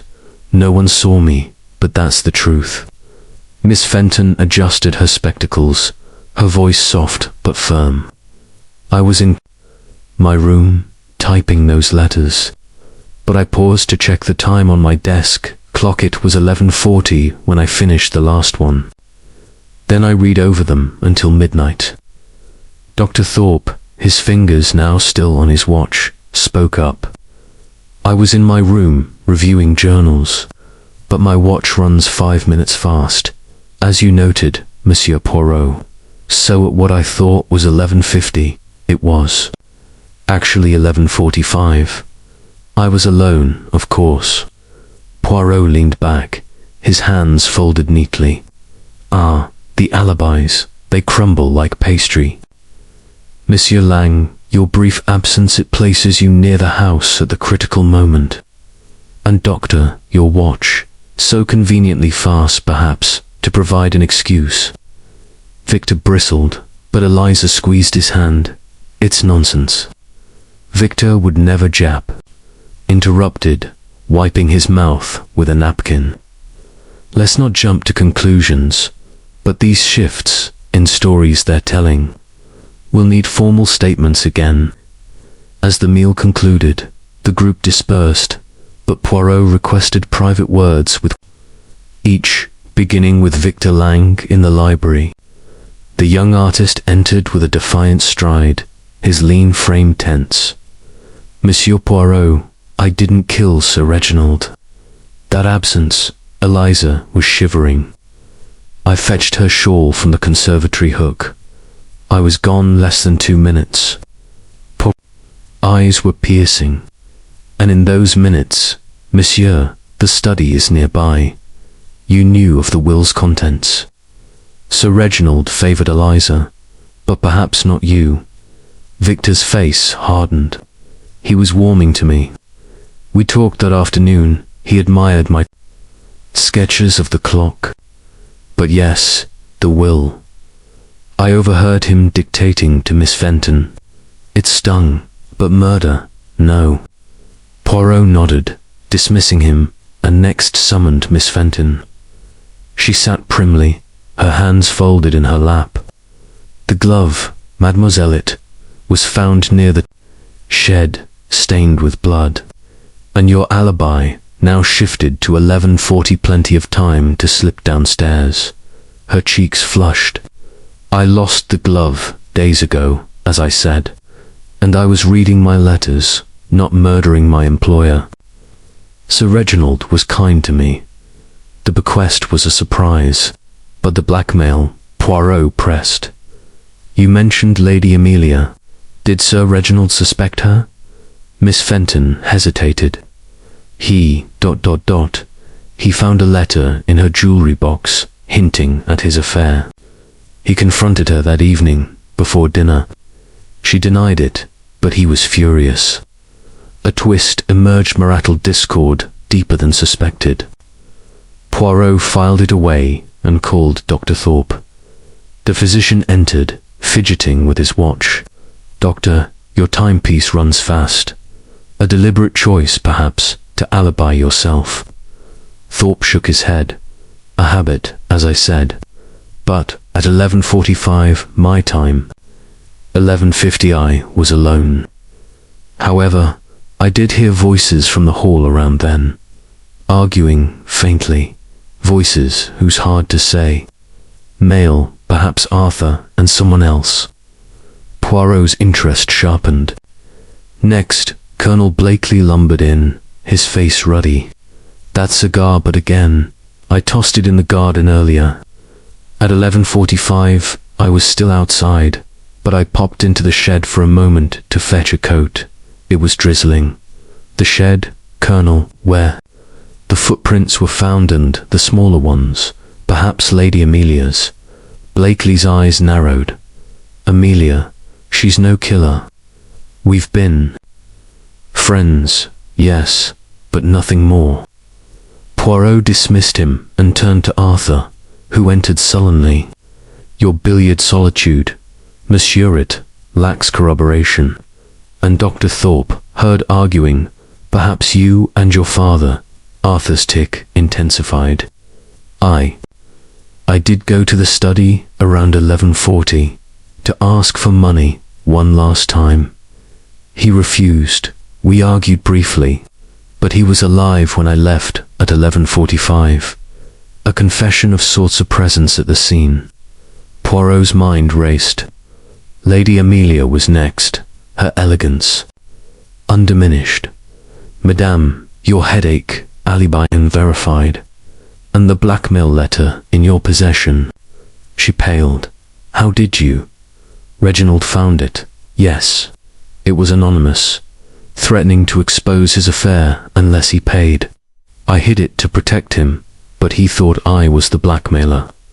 We quarreled that night, but I left him alive. Eliza entered. Last, her eyes defiant. Victor stepped away, but he couldn't have done it. And I was waiting in the garden, alone for those moments. Poirot nodded, the alibis unraveling like frayed threads. A new clue emerged from Jap, the safe's second. Note, the truth lies in the stars, matched the clock's carvings, perhaps a code. Examining the clock again, Poirot aligned the hands to the comic carving, triggering another compartment. A small vial, empty but scented with sedative linking to Thorpe's bag. The afternoon deepened, suspicions swirling. Arthur's admission placed him at the scene. Victor's absence provided opportunity. Lady Amelia's hidden letter suggested motive. Thorpe's watch and vial hinted at involvement. Miss Fenton's glove, perhaps planted. Blakely's shed visit, evasive dot in the drawing room. Poirot gathered them. The alibis crumble, revealing truths. But the puzzle, it has more pieces. A twist deepened. A maid confessed, overhearing Eliza argue with Sir Reginald at 11th. Victor's background, a secret half-brother rumor from the affair. Elisa denied, but her eyes betrayed fear. Poirot's grey cells aligned. The murder was not solitary, but a convergence of motives. The truth beckoned, hidden in the manor's shadows. Chapter 11. The Garden Rendezvous. The afternoon sun broke through the clouds over Blackwood Manor, casting long shadows across the gardens where the mist had finally lifted, revealing paths lined with dukist roses and hedges trimmed to geometric perfection.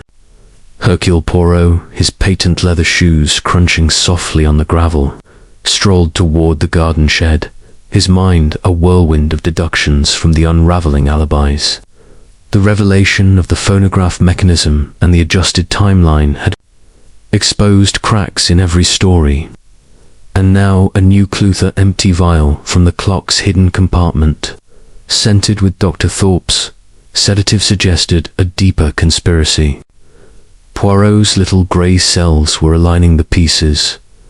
The murder at 11:45, the staged double chime at midnight, the planted glove, the argued voices. But the garden held its own secrets, and Poirot was determined to unearth them. The shed, a quaint structure of weathered oak nestled among the rhododendrons, stood as a silent witness to the night's events. The smaller footprints, now faintly visible in the drying mud, led from the shed to the study's window, a trail that Jap's constables had cordoned off with tape.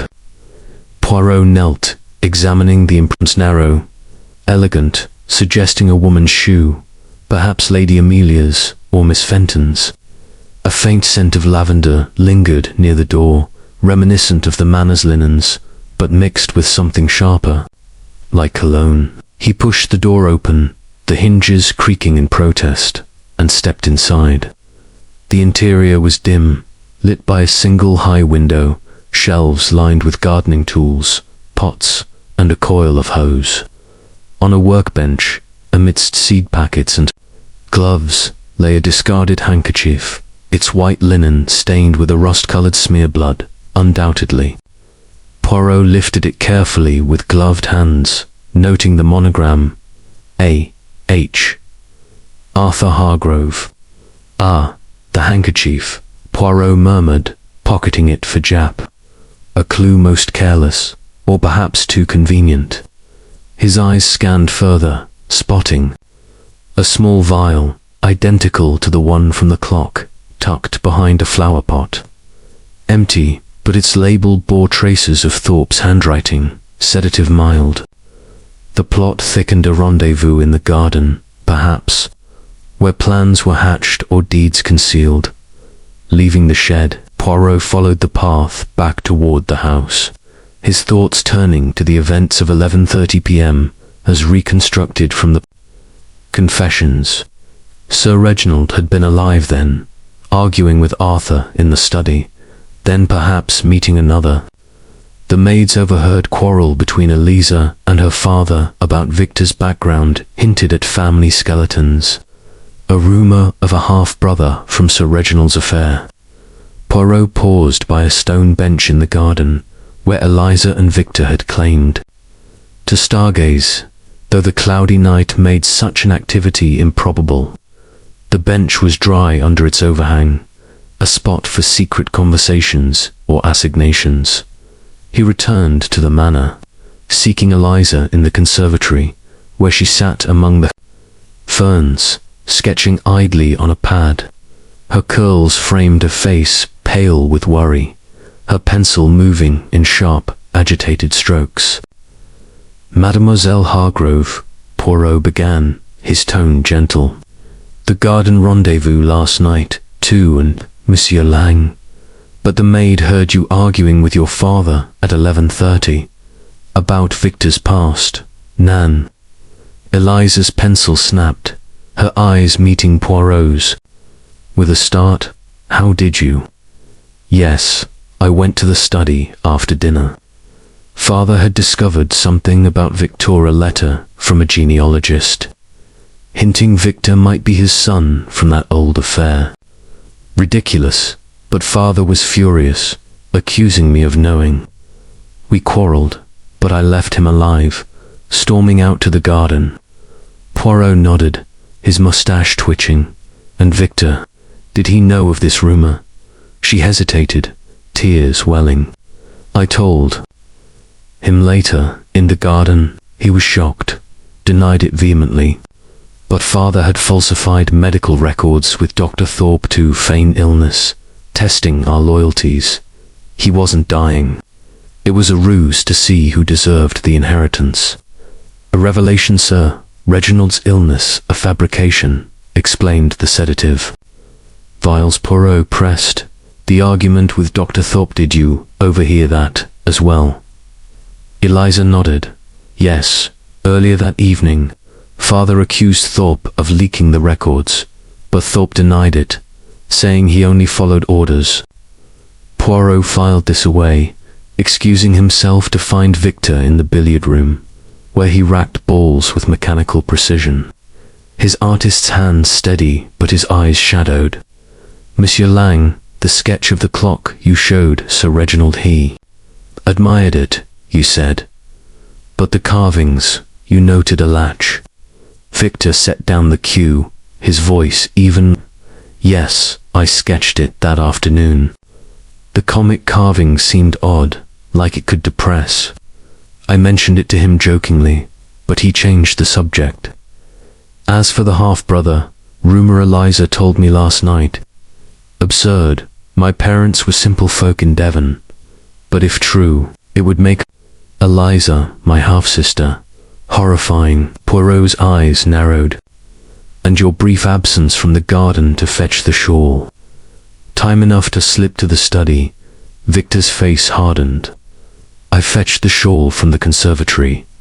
Asked the maid, she saw me. I didn't kill him. The maid, questioned later, confirmed. Seeing Victor at 11:44, shawl in hand, heading back to the garden. An alibi solidified, but the timing tight. Poirot moved to Arthur's room, where the young man lounged on the bed, cigarette in hand.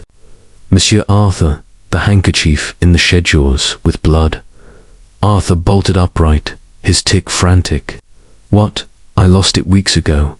Must have been taken. I argued with father at 11:40, yes, but left him alive. He was muttering about records, saying he'd exposed the doctor. Another link to Thorpe. Poirot descended to the drawing room, where Lady Amelia and Colonel Blakely shared tea, their conversation halting at his approach. Madame, the blackmail letter you hid from whom? Lady Amelia sighed, her poise cracking. Anonymous, but the handwriting resembled Clarice Miss Fenton's. Reginald thought so too. We quarrelled at 11:20. He accused me of collusion.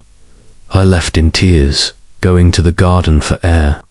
The garden again a rendezvous point. Blakely interjected, I met Amelia there, briefly, to console her. At 11:45, we were on the bench.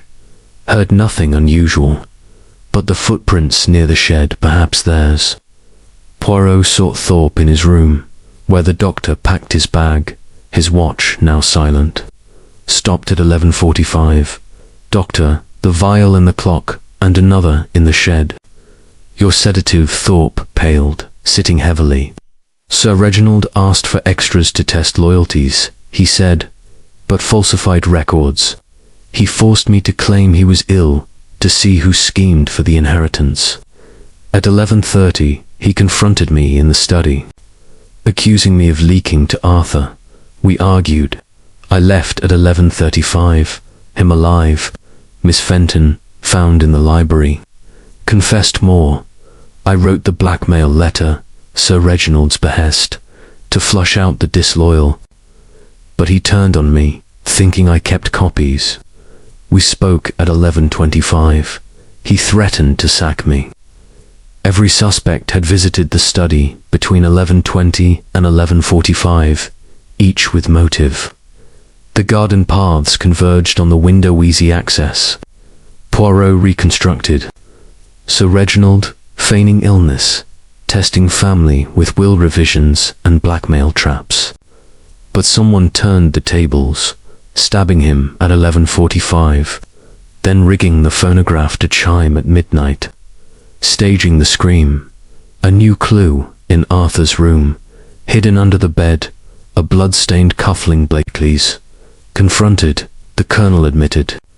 Lost it in the garden. Amelia and I were lovers. Reginald suspected, confronted me at 11:42. We fought verbally. I left him fuming. The affair exposed. But the dagger's angle left-handed thrust. Fenton and Thorpe were left-handed. Others right. Poirot's mind whirled in the garden once more. Poirot found a discarded note near the bench. Meet me at 11:45 shed. Urgent, unsigned. A rendezvous that led to murder. As evening fell, Poirot gathered clues. Footprints, handkerchief, vials, notes, alibis overlapping in the garden. The truth loomed, a twist in the shadows of Blackwood Manor. Chapter 12. The Unexpected Alliance. The evening shadows lengthened across the manicured lawns of Blackwood Manor as Hercule Poirot paced the drawing room, the weight of accumulated clues pressing upon his mind like the gathering dusk outside. The revelations from the garden shed, the blood-stained handkerchief monogrammed with Arthur Hargrove's initials, the empty sedative vial matching those from Dr. Harlan Thorpe's medical bag, and the discarded notes summoning an unknown party to a midnight rendezvous had woven a tighter net around the suspects. Each confession had peeled back layers of deception, revealing a web of motives intertwined with Sir Reginald Hargrove's elaborate tests of loyalty, the falsified medical records, the staged blackmail letters, the revised will designed to expose greed and betrayal. Yet the dagger's fatal thrust, angled from the left, narrowed the field to the left-handed, among them Ms. Clara Fenton and Dr. Thorpwile, the right-handed majority, including Colonel Edmund Blakely and Lady Amelia, seemed exonerated. But Poirot knew better. Appearances in such puzzles were often the greatest deceivers. He had requested the household to assemble in the drawing-room after a subdued dinner, where the clink of silverware had been overshadowed by furtive glances and strained silences. Inspector Japp, his cigar extinguished at Poirot's polite insistence, stood by the fireplace, his sturdy frame a pillar of official skepticism, ready to intervene if Poirot's dramatics veered too far from procedural norms. The suspects filed in, one by one, their faces etched with varying degrees of apprehension and defiance. Lady Amelia Hargrove, elegant in a black silk gown that whispered of mourning, took her seat on the velvet settee, her hands folded demurely. In her lap, though her eyes betrayed a flicker of calculation, Arthur Hargrove slouched into an armchair, lighting a cigarette with shaking hands, his nervous tic more pronounced under the room's chandelier light. Eliza Hargrove and Victor Lang occupied a chaise longue, their proximity a silent declaration of solidarity, Eliza's dark curls framing a face pale but resolute. Colonel Blakely positioned himself near Lady Amelia, his robust figure protective, a brandy glass already in hand. Miss Clara Fenton perched on the edge of a straight-backed chair, her spectacles glinting as she clutched her notebook like a shield. Dr. Thorpe entered last, his pocket watch ticking audibly in the hushed room, his slender form stooped, as if bearing an invisible burden. Poirot cleared his throat, commanding attention with his compact presence. Madame, et messieurs, we gather here not for accusation, but for revelation. The murder of Sir Reginald Hargrove was no impulsive act, but a culmination of secrets long festering in this house. The clock, with its hidden phonograph and double chime, was a tool of deception, masking the true time of death at 11:45. The dagger, thrust from the left, points to a sinister hand. But let us begin with the alliances, the unexpected bonds that bind and betray. He turned to Lady Amelia, his gaze piercing. Madame Hargrove, your marriage to Sir Reginald was one of convenience, Nan, but your heart, it belongs to another Blakely, the old war comrade whose friendship masked a deeper affection. A gasp escaped Eliza, her hand flying to her mouth, while Arthur's cigarette dropped ash onto the carpet. Lady Amelia's composure cracked, her cheeks flushing. How dare you, Monsieur Poirot, Edmund and I? We are friends, nothing more. Colonel Blakely set down his glass with a thud, his face reddening. Now see here, Poirot. Amelia's a fine woman, and Reggie didn't treat her right. But lovers, preposterous. Poirot raised a hand, his voice steady. Denials are futile, Colonel. The cufflink found in Arthur's roomers, lost in the garden during a tryst. The note summoning a rendezvous at the Shedjaw handwriting. Arranging a meeting with Lady Amelia at 11:45, away from prying eyes. But Sir Reginald suspected, confronting you both.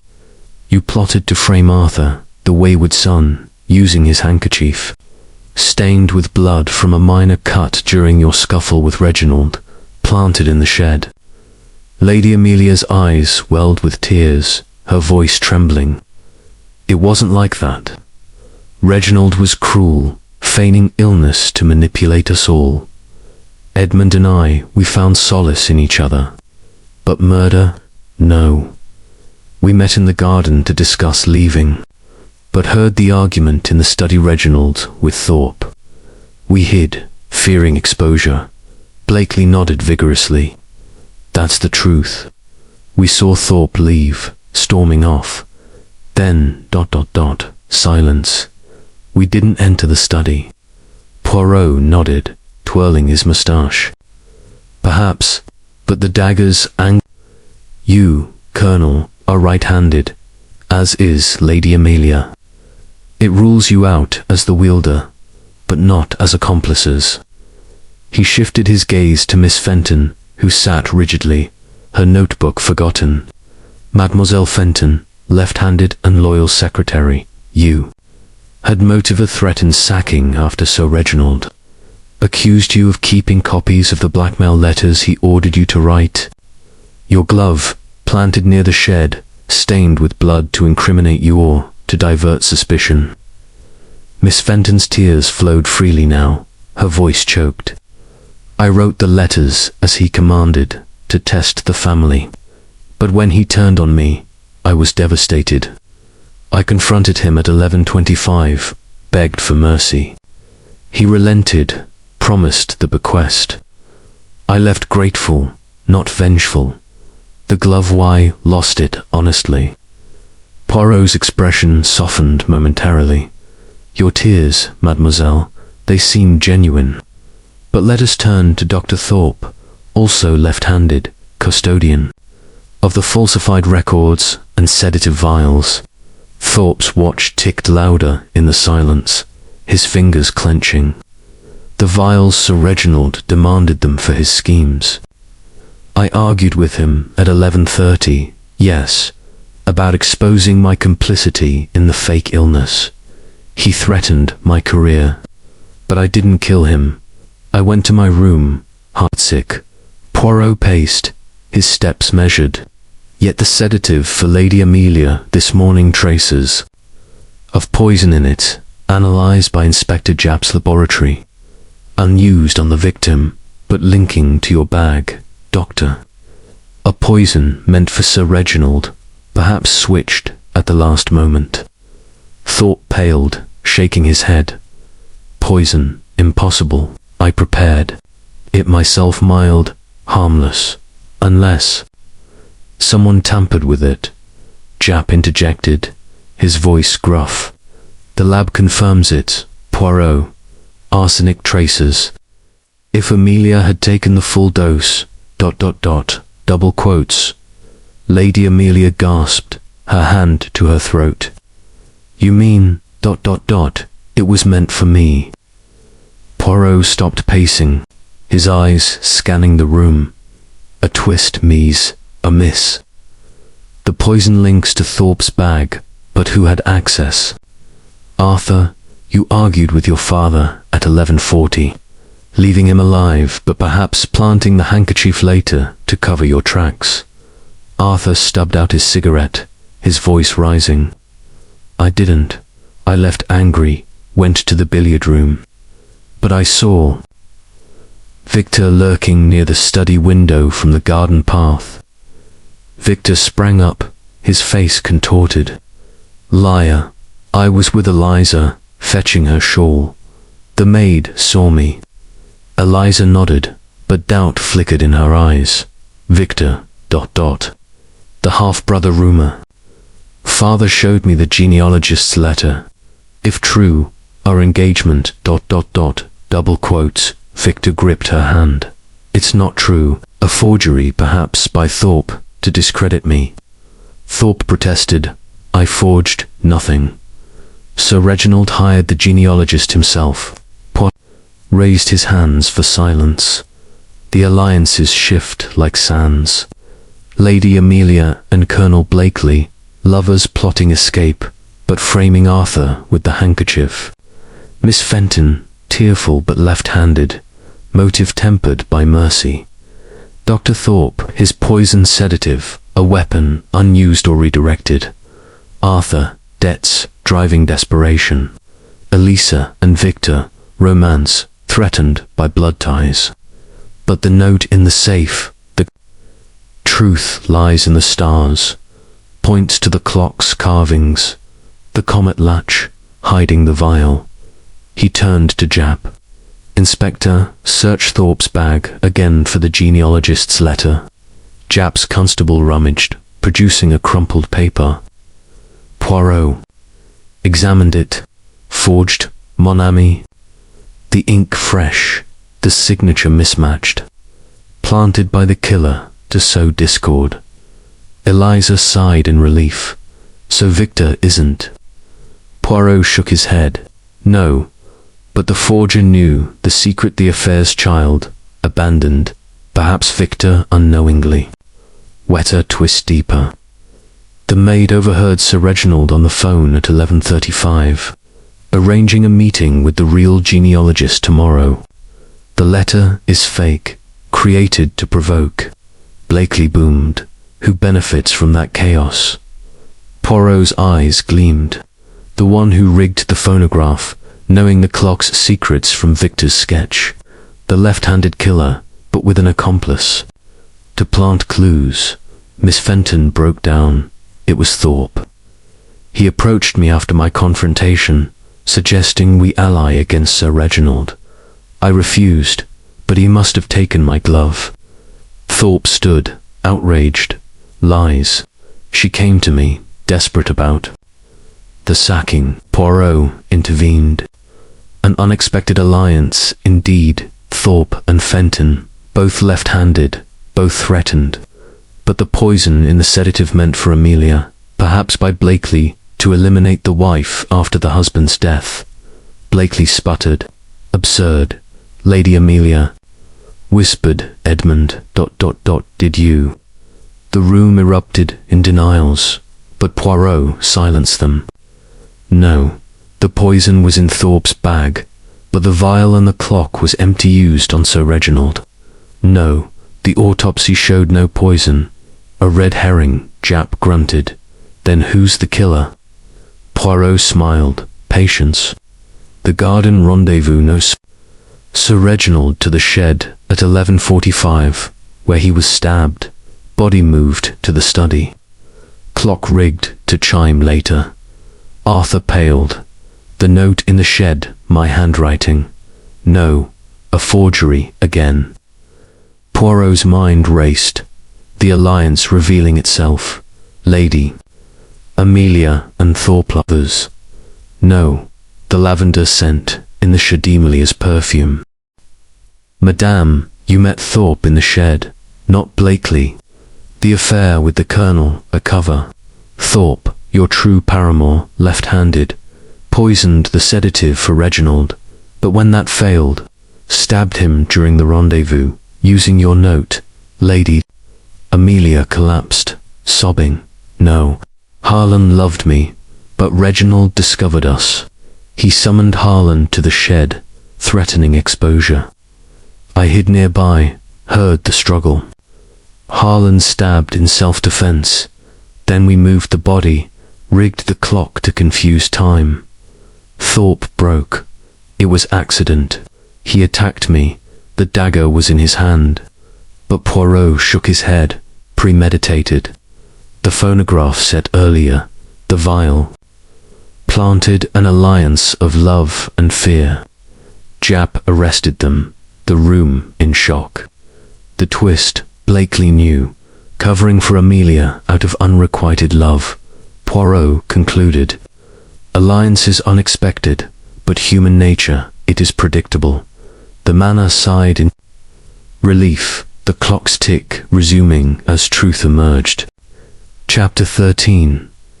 The twin revelation, the drawing room of Blackwood Manor, was cloaked in the somber hues of twilight, the chandelier casting a muted glow over the gathered household, their faces etched with the strain of revelations that had unraveled their carefully guarded secrets.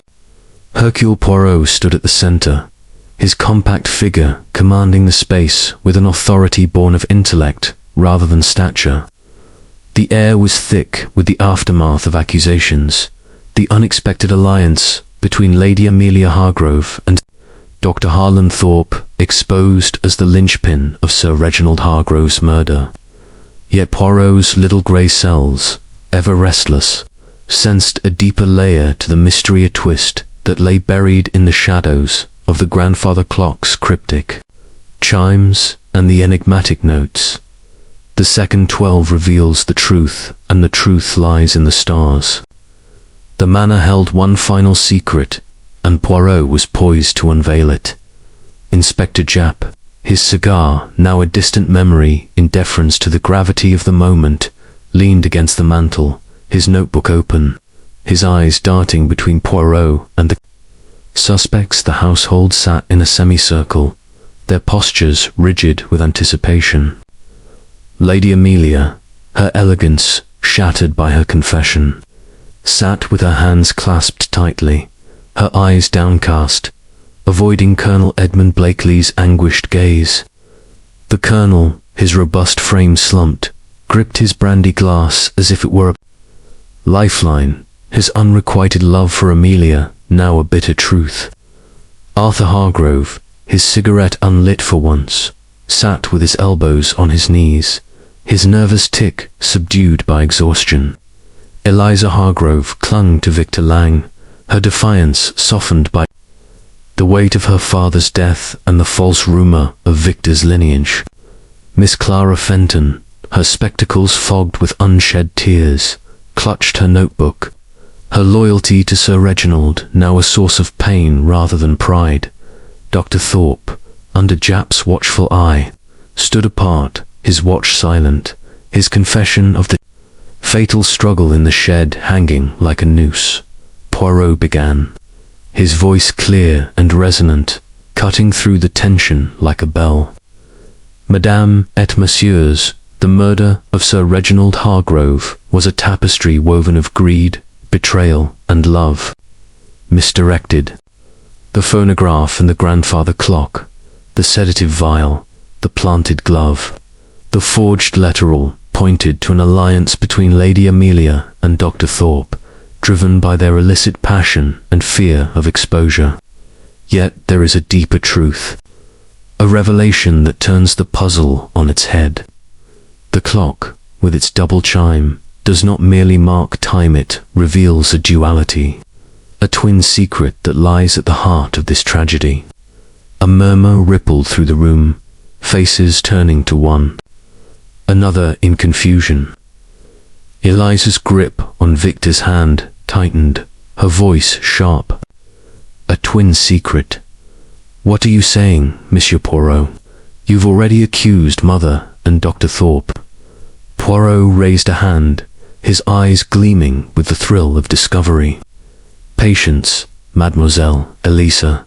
Let us reconstruct the night of the murder, piece by piece, to uncover the final twist. At 11:20, Lady Amelia quarrelled with Sir Reginald in the study over the blackmail letter she hid. At 11:25, Miss Fenton pleaded for her position, leaving him shaken but alive. At 11:30, Dr. Thorpe confronted him over the falsified medical records, departing in anger at 11:35. At 11:40, Arthur begged for funds, storming out after a refusal. And at 11:42, Colonel Blakely faced Sir Reginald's accusations of an affair, leaving in a huff. Each of you, in turn, stood before the victim in his final moments. But the fatal blow came at 11:45 in the garden shed where Sir Reginald met his killer. Japp interjected, his voice gruff. You said Thorpe stabbed him in self-defense, with Amelia's help to move the body and rig the clock. What's this twin business? Poirot's moustache twitched, a sign of imminent revelation. The note, in the safe, the truth lies in the stars, pointed to the clock's comet carving, which hid the sedative vial. But the earlier note, the second 12 reveals the truth, spoke of duality. I pondered, a twin event, a twin motive, or perhaps a twin person. Sir Reginald's affair, so long a shadow over this house, bore fruit. A child, rumoured to be Victor Lang, a half-brother to Elisa. But the genealogist's letter was forged, a distraction. The true secret lies in documents I found in the safe, overlooked in the chaos. He produced a small packet of papers, yellowed with age, retrieved from behind a false panel in the safe, discovered during a second search prompted by the comet clue. These are birth records, hidden by Sir Reginald. In 1900, his mistress, a seamstress named Margaret Lang, bore twins, one girl, Eliza, kept by the Hargroves, and one boy, given away to avoid scandal. The boy was raised in Devon, unaware of his heritage. His name, Victor Lang. Eliza gasped, her hand flying to her mouth, while Victor's face drained of color. No, that's impossible. My parents were simple folk. I'm no Hargrove. Poor eyes softened, but his voice remained firm. The records are clear, Monsieur Lang. You are Sir Reginald's son, Eliza's twin, separated at birth. The genealogist's letter was forged by the killer to provoke you, to stir chaos. Sir Reginald discovered this truth days ago via a private inquiry and confronted you, Eliza, at 11:30, accusing you of knowing. You denied it, but the seed was planted. Arthur stood, his voice hoarse. So Victor killed him. Over this inheritance. Poirot shook his head. Not so simple. Victor, you sketched the clock's comet latch, unknowingly revealing its secret to Sir Reginald, who then hid the vial there, part of his loyalty tests. But you, too, were in the garden at 11:45, fetching Eliza's shawl, or so you claimed. The maid saw you, yes, but at 11:44, near the conservatory. The shed is steps away. Victor's eyes blazed. I didn't. I was with Eliza until I grabbed the shawl, then back. I'd never harm him, even if he was my father. Eliza sobbed, clutching Victor. It's not true. We're not. We can't be siblings. Poirot turned to Dr. Thorpe, his gaze piercing. Doctor, you delivered the twins, did you not? You knew the secret, falsified records to hide the boy's birth, at Sir Reginald's behest. When he threatened to expose you, you met him in the shed, summoned by the nuptial handwriting. Not Lady Amelia's. The lavender scent was a misdirection, her perfume borrowed to frame her. Thorpe collapsed into a chair, his face ashen. Yes, I delivered them. Reginald paid me to keep silent. But the murderer I stabbed in panic, as I said. He attacked me, knowing I'd leaked the twins' secret to Arthur, hoping to curry favor. Arthur's tick erupted. You liar. I knew nothing of this. Poirot raised a hand. But you did, Monsieur Arthur. You overheard Thorpe and Sir Reginald at 11:30, learning of Victor's lineage. You forged the genealogist's letter, planted it to provoke Victor, hoping he'd act rashly. When that failed, you planted your handkerchief in the shed, stained with your own blood from a shaving nick, to frame him. Arthur stammered, No, I only wanted money. Lady Amelia's voice cut through, trembling. Harlan, you swore. It was self-defense. Did you use my perfume to cover your tracks? Thorpe nodded, broken. I did. I thought it would shift blame. Amelia, I love you. I meant to protect us. Colonel Blakely roared, You cad. Using Amelia to save your skin. Poirot intervened, his voice commanding. The twin revelation explains the motive. Victor, discovering his heritage, confronted Sir Reginald in the shed at 11:45, not Thorpe. The argument turned. Violent Victor, left-handed, seized the dagger in rage, striking fatally. Thorpe, arriving late, found the body and, with Amelia, moved it to the study. Rigging the phonograph to chime at midnight, using Arthur's scream mimicked with Lady Amelia's stolen shalt, staged the discovery. Victor stood, shaking. No, I didn't know until Eliza told me later. I was with her. Eliza wept. He was, Monsieur Poirot. Please. Japp stepped forward, handcuffs ready. Enough, Poirot, Thorpe's confessed. But Victor's in it too. Poirot shook his head. No, Inspector. Victor is innocent. The true killer is Thorpe, manipulating the twin rumor to deflect blame. Arthur's forgery aided him unwittingly. The Shawthorpe stole it, screamed to mimic Amelia, framing her briefly. Thorpe lunged, but Japp's constable restrained him. Lady Amelia fainted, genuinely this time. The room dissolved in chaos.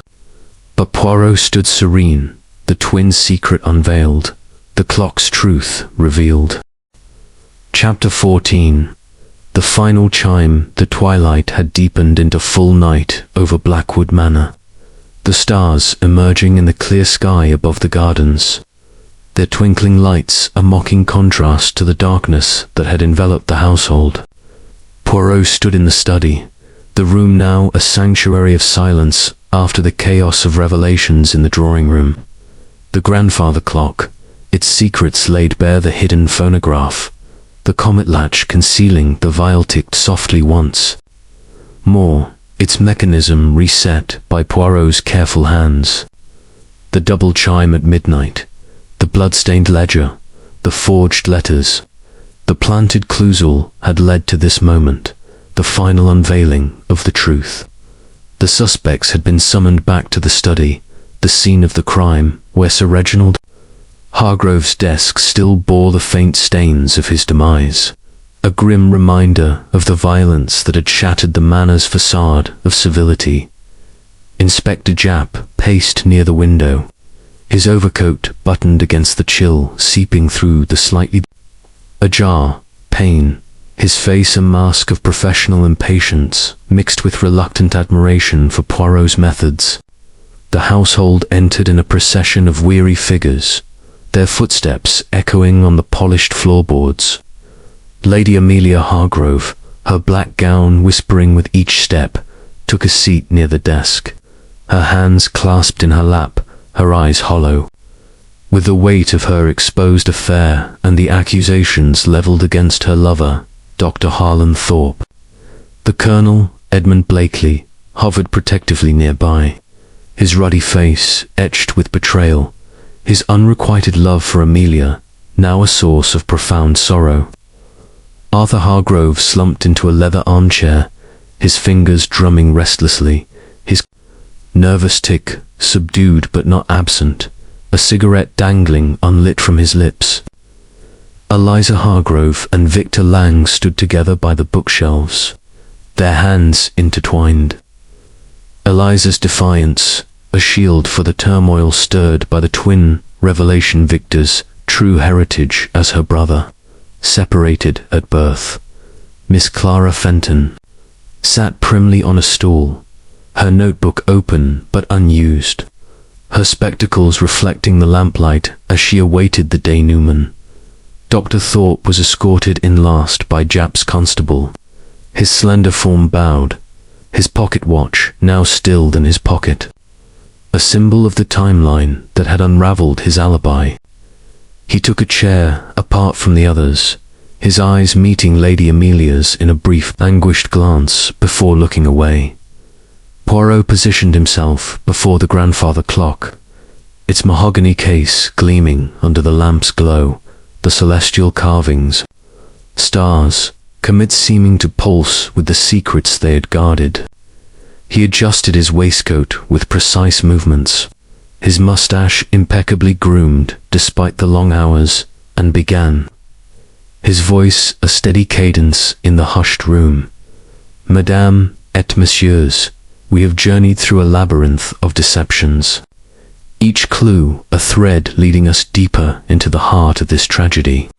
The clock struck 12 twice, not merely to confuse the time of death, but to symbolize a duality, a twin deception that masks the true killer. Sir Reginald Hargrove, a man of precision and pride, crafted tests of loyalty, the falsified illness. With Dr. Thorpe's aid, the blackmail letters penned by Miss Fenton, the revised will to expose greed. But his secrets ran deeper. The affair that bore twins, Eliza and Victor, separated to preserve reputation. This revelation, forged letters notwithstanding, stirred rage in the one abandoned. The son denied his heritage. Victor Lang released Eliza's hand, stepping forward, his face pale but his voice steady. Monsieur Poirot, I swear I didn't know until tonight. Even if true, I'd not kill him.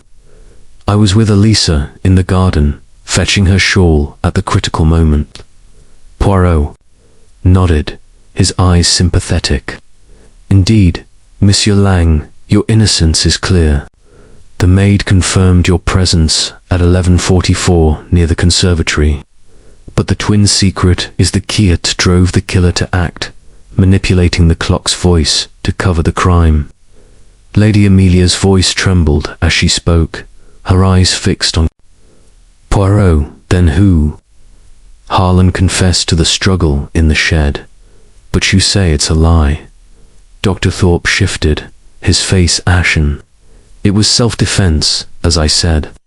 Reginald summoned me, attacked in rage over the twin secret leaking. I grabbed the dagger from his hand. Poirot raised a hand, silencing him. A partial truth, Doctor, but the full picture reveals more. Let us reconstruct the final moments. At 11:45, Sir Reginald was in the shed, summoned by a note. Handwriting, Doctor, but not for confrontation. You and Lady Amelia planned to meet him there, to plead for mercy over your affair. But another arrived first, Victor, provoked by the forged letter planted in his room, a forgery by Arthur, who overheard the twins' secret and sought to frame Victor for disinheritance fears. Arthur bolted upright, his cigarette falling. Me. I forged nothing. I argued with father at 11:40, left him alive. The handkerchief in the shed, I lost it. Someone planted it. Poirot's gaze turned to Arthur, piercing. Precisement, Monsieur Arthur. You lost it, but you planted it yourself. After discovering the body, you returned to the study at 11:46, finding father dead, stabbed by Victor in a rage-fueled confrontation over his abandonment. But instead of raising alarm, you saw opportunity. The will was unfinished. As current heir, you could inherit if the death seemed later, after midnight. When the phonograph, you rigged knowing the clocks. Secret from Victor's sketch, shared with you would chime, confusing the timeline. You moved the body to the study, wiped the dagger, and at midnight, donned Lady Amelia's stolen shawl to mimic her scream, shifting suspicion. Victor's voice rose in protest. I didn't stab him. I was in the garden. Eliza clutched his arm, her eyes wide. Monsieur Poirot, Victor couldn't, he's right-handed. Poirot's mustache twitched, a sign of the ultimate twist. Ah, but the dagger's angle left-handed, yes. But in a struggle, hands can switch. No, the killer is not Victor. The twin revelation is but one layer. Sir Reginald's affair bore twins, but the records show the boy was Victor, but the girl, not Eliza. Eliza was the legitimate child. The twin girl was given away, raised as Clara Fenton, the secretary, left-handed, loyal but resentful of her abandonment. Miss Fenton's notebook slipped from her lap, her face draining of color. What? I'm his daughter. Poirot nodded gravely. The documents in the safe confirm it. Sir Reginald brought you back as secretary to test. You, unbeknownst. You discovered the truth that night, confronting him in the shed at 11:45. The note, your own, summoning him. In rage over years lost, you stabbed him with your left hand, the dagger from the wall, carried for protection. Then, you rigged the phonograph, knowing the clock's secrets from your sketches. Wait, no, Victor's sketch. But you typed the will, overhearing discussions. Miss Fenton stood, tears streaming. He denied me everything. I was his daughter, but he treated me as servant.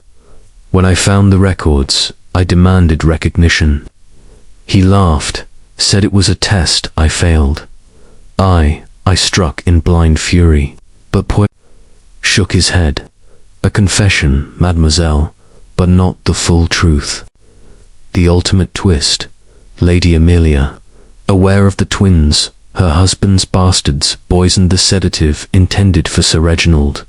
But Thorpe, loyal to her affair with the Colonel, switched it to protect her.